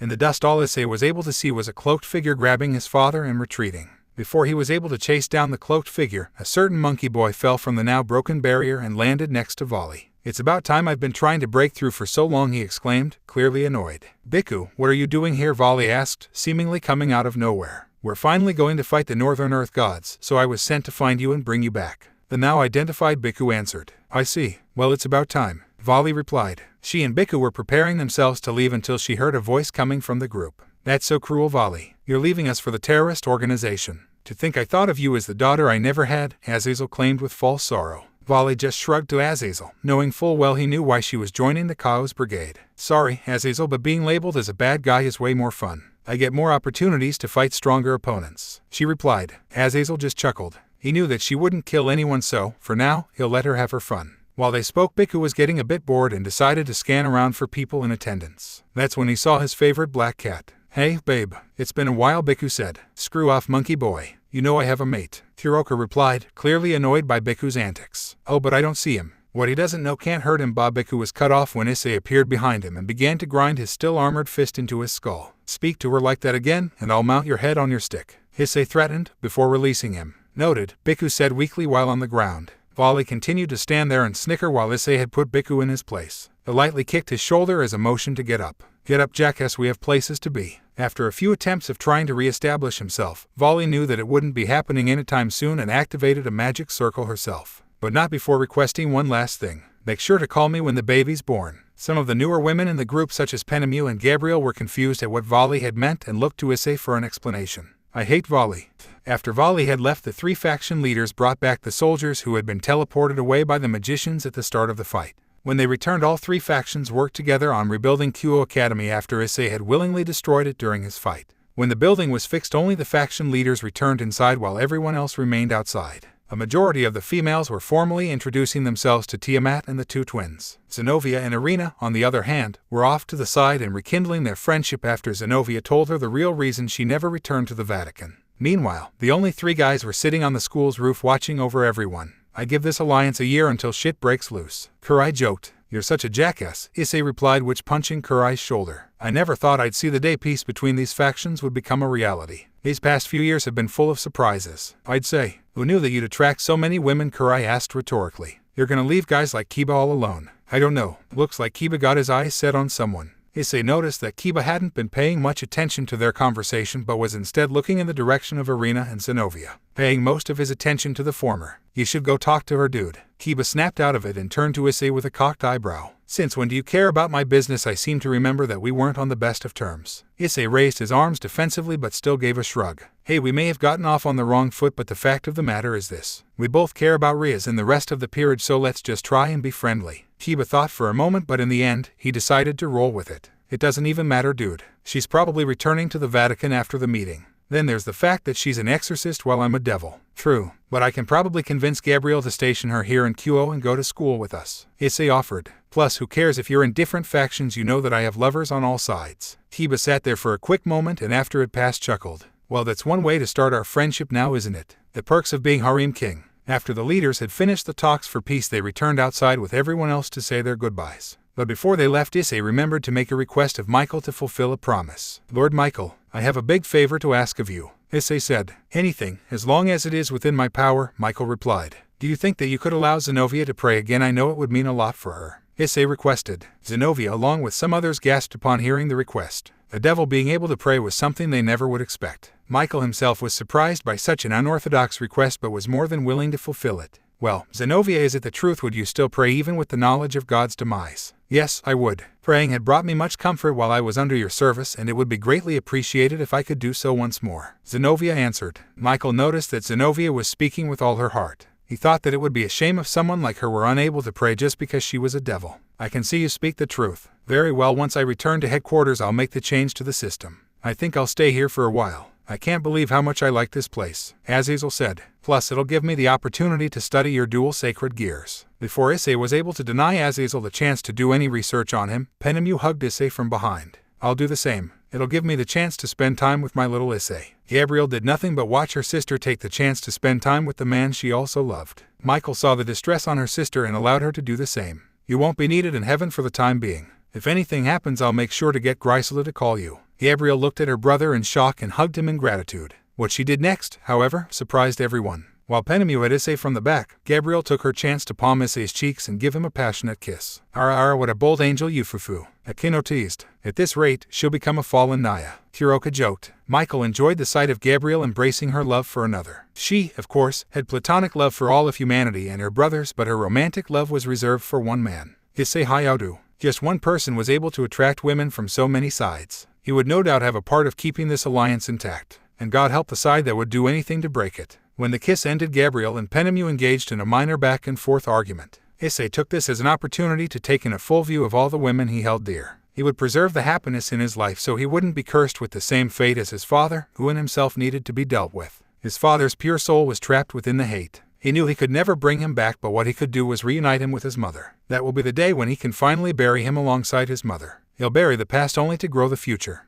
Mornings must be fun, kid, Azazel joked. Just a few minutes earlier, some of the women in Issei's ever-expanding harem were arguing about where they who would have Issei at what time. Large harems, great in theory but difficult in practice. What are you even doing here? Issei asked. And in my chair no less, Riaz added. I told you that I liked this place and wanted to research some of your sacred gears, so I was allowed to become the new administrator of the Occult Research Club, Azazel answered. Under whose authorization? Riaz asked. Azazel did nothing but allow the clubroom doors to open and reveal Sona alongside with Tsubaki. Under my authorization. Sona noticed that Riaz was about to argue this but cut her off before she was able to. I had no choice, Riaz. It was either him or my sister. So you sold us out, Riaz surmised. Sona said nothing but slightly readjust her glasses. Anyways, now that there's no immediate danger, it's time to finally fulfill my request. She noticed that Issei was confused and so decided to remind him. You'll be taking Tsubasa on a date this evening, then with Tsubaki tomorrow evening. This jogged Issei's memory. In fact, it jogged everyone's memory because the day that Sona first mentioned these dates he was forced to go on one with the other girls. Then that's when the girls began to argue about which order they will be going on. Issei just sat there and sighed while Azazel sat back and enjoyed the show and snickering. Even without God, the world just keeps on turning. 1 year ago, the outskirts of Kyoto was a relatively empty region of Japan. Kyoto itself was a beautiful paradise, so it made no sense as for why anyone would want to be on the edge of it. But for Issei Hayato and his mate Kuroka, they had no need to be in the center of it all. They had their love for one another, and that's all they cared about. That and the fact Kuroka was still a wanted criminal. For the past 3 years they've been living together, the fact was their biggest challenge. She could never walk openly in public with him, never go on dates without the fear of being recognized, and worst of all, she could never show her affection for him in a public setting. They always had to be secretive when they needed to go out. She would wear a cloak to conceal herself, but in the scenario that someone would recognize her, they would either have to fight or run away. She was the reason they had to be so secretive about their relationship, and she hated herself for it. Being with each other for so long, Issei knew when she had these self-hating thoughts and made sure to cheer her up and get her mind off it, which led to their bedroom being a mess once more. The lovers were currently on their bed, arms wrapped around one another with no intent on letting go anytime soon. Their bedsheets were stained with their bodily fluids, and love marks could be found on Kuroka's neck and Issei's back. Clearly, they had no intent on being gentle. When Kuroka had awakened, she stared deeply into Issei's eyes. It appeared that once more he had awakened before her. "Naya Issei, how long were you awake this time?" she asked. A shrug was followed by a kiss on her forehead. "About an hour, give or take. I didn't want to wake you." Kuroka nuzzled onto his chest. "You were so rough on me last night. I'm surprised that I didn't pass out midway through," she purred. "Well, an emperor must please his empress. You deserve only the best," Issei replied. The two stayed in their loving embrace and conversed about a multitude of things. It was only when they realized the time that they decided to get up. It was 2 hours past noon, and they hadn't eaten yet. They had reluctantly gotten up from their bed and prepared themselves to eat. On any other day, Ophis would have joined them for breakfast, but today was different. She had told him that she had to take care of business, but promised to come the following day. Throughout their meal, Issei could tell there was something on Kuroka's mind.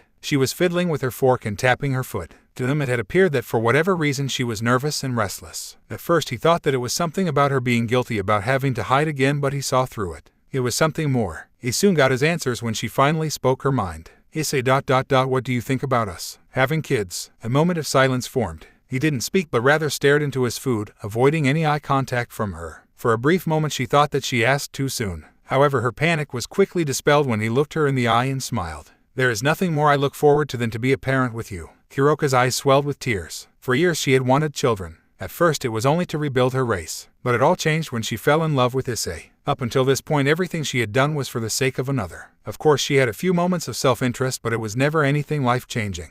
But this was something she needed, the final step in any relationship. And she would do it with no one else but Issei. How she wanted to kiss him. How she wanted to jump on him right now and get started on making their family. But fate just wasn't on her side that day, as before she was able to make her move, a violent thud came from the main corridor of their home. They both immediately ran to the entrance, prepared for any fight that may come their way. But when they arrived to the entrance, they were surprised to find the opposite waiting for them. At the end of the corridor, the two found a female devil, bloodied and bruised from what they suspected to be an intense battle. Her clothes were tattered and cuts surrounded her form. The only thing that seemed to be left untouched was her beautiful silver hair. "Take her to the guest bedroom and heal her at once," Issei commanded. Kuroka instantly nodded and did as instructed. It was on this day that everything changed for them. From this day on, Issei was no longer exclusively hers. Present day, Kuroka had awakened from her deep slumber. She had the dream again. For the past few nights, the memories of that day had manifested themselves into a dream. She tried to get her mind off of it, but it kept coming back to her. Looking around her, she saw all of the other girls in his bed, grabbing to any part of him that they could.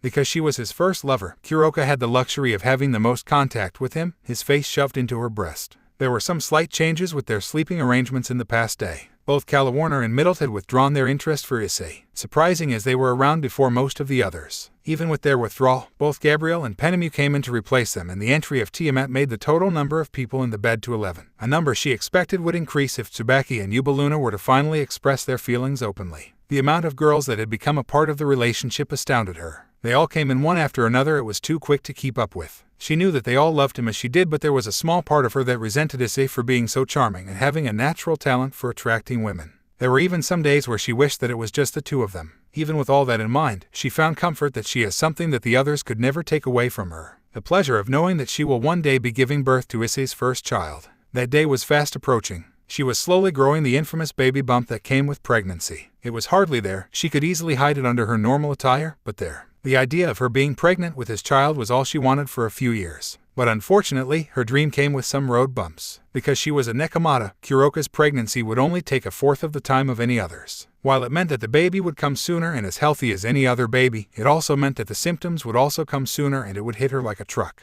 It's only been about 2 weeks since she's became pregnant, and so far she hasn't experienced anything major. Maybe a few cravings here and there, but no vomiting or mood swings so far. Satan have mercy on whoever has to endure her mood swings in the next few weeks. Even if her pregnancy will be hell for her and everyone who has to witness it, Kuroka knows that Issei will be with her every step of the way. Will it be the most challenging thing he's went through? Most likely. But they've been through so much and he's done everything for her. She would just have to thank him when it's all over. She pushed his face deeper into her breast and whispered into his ear, "Have a good sleep, darling."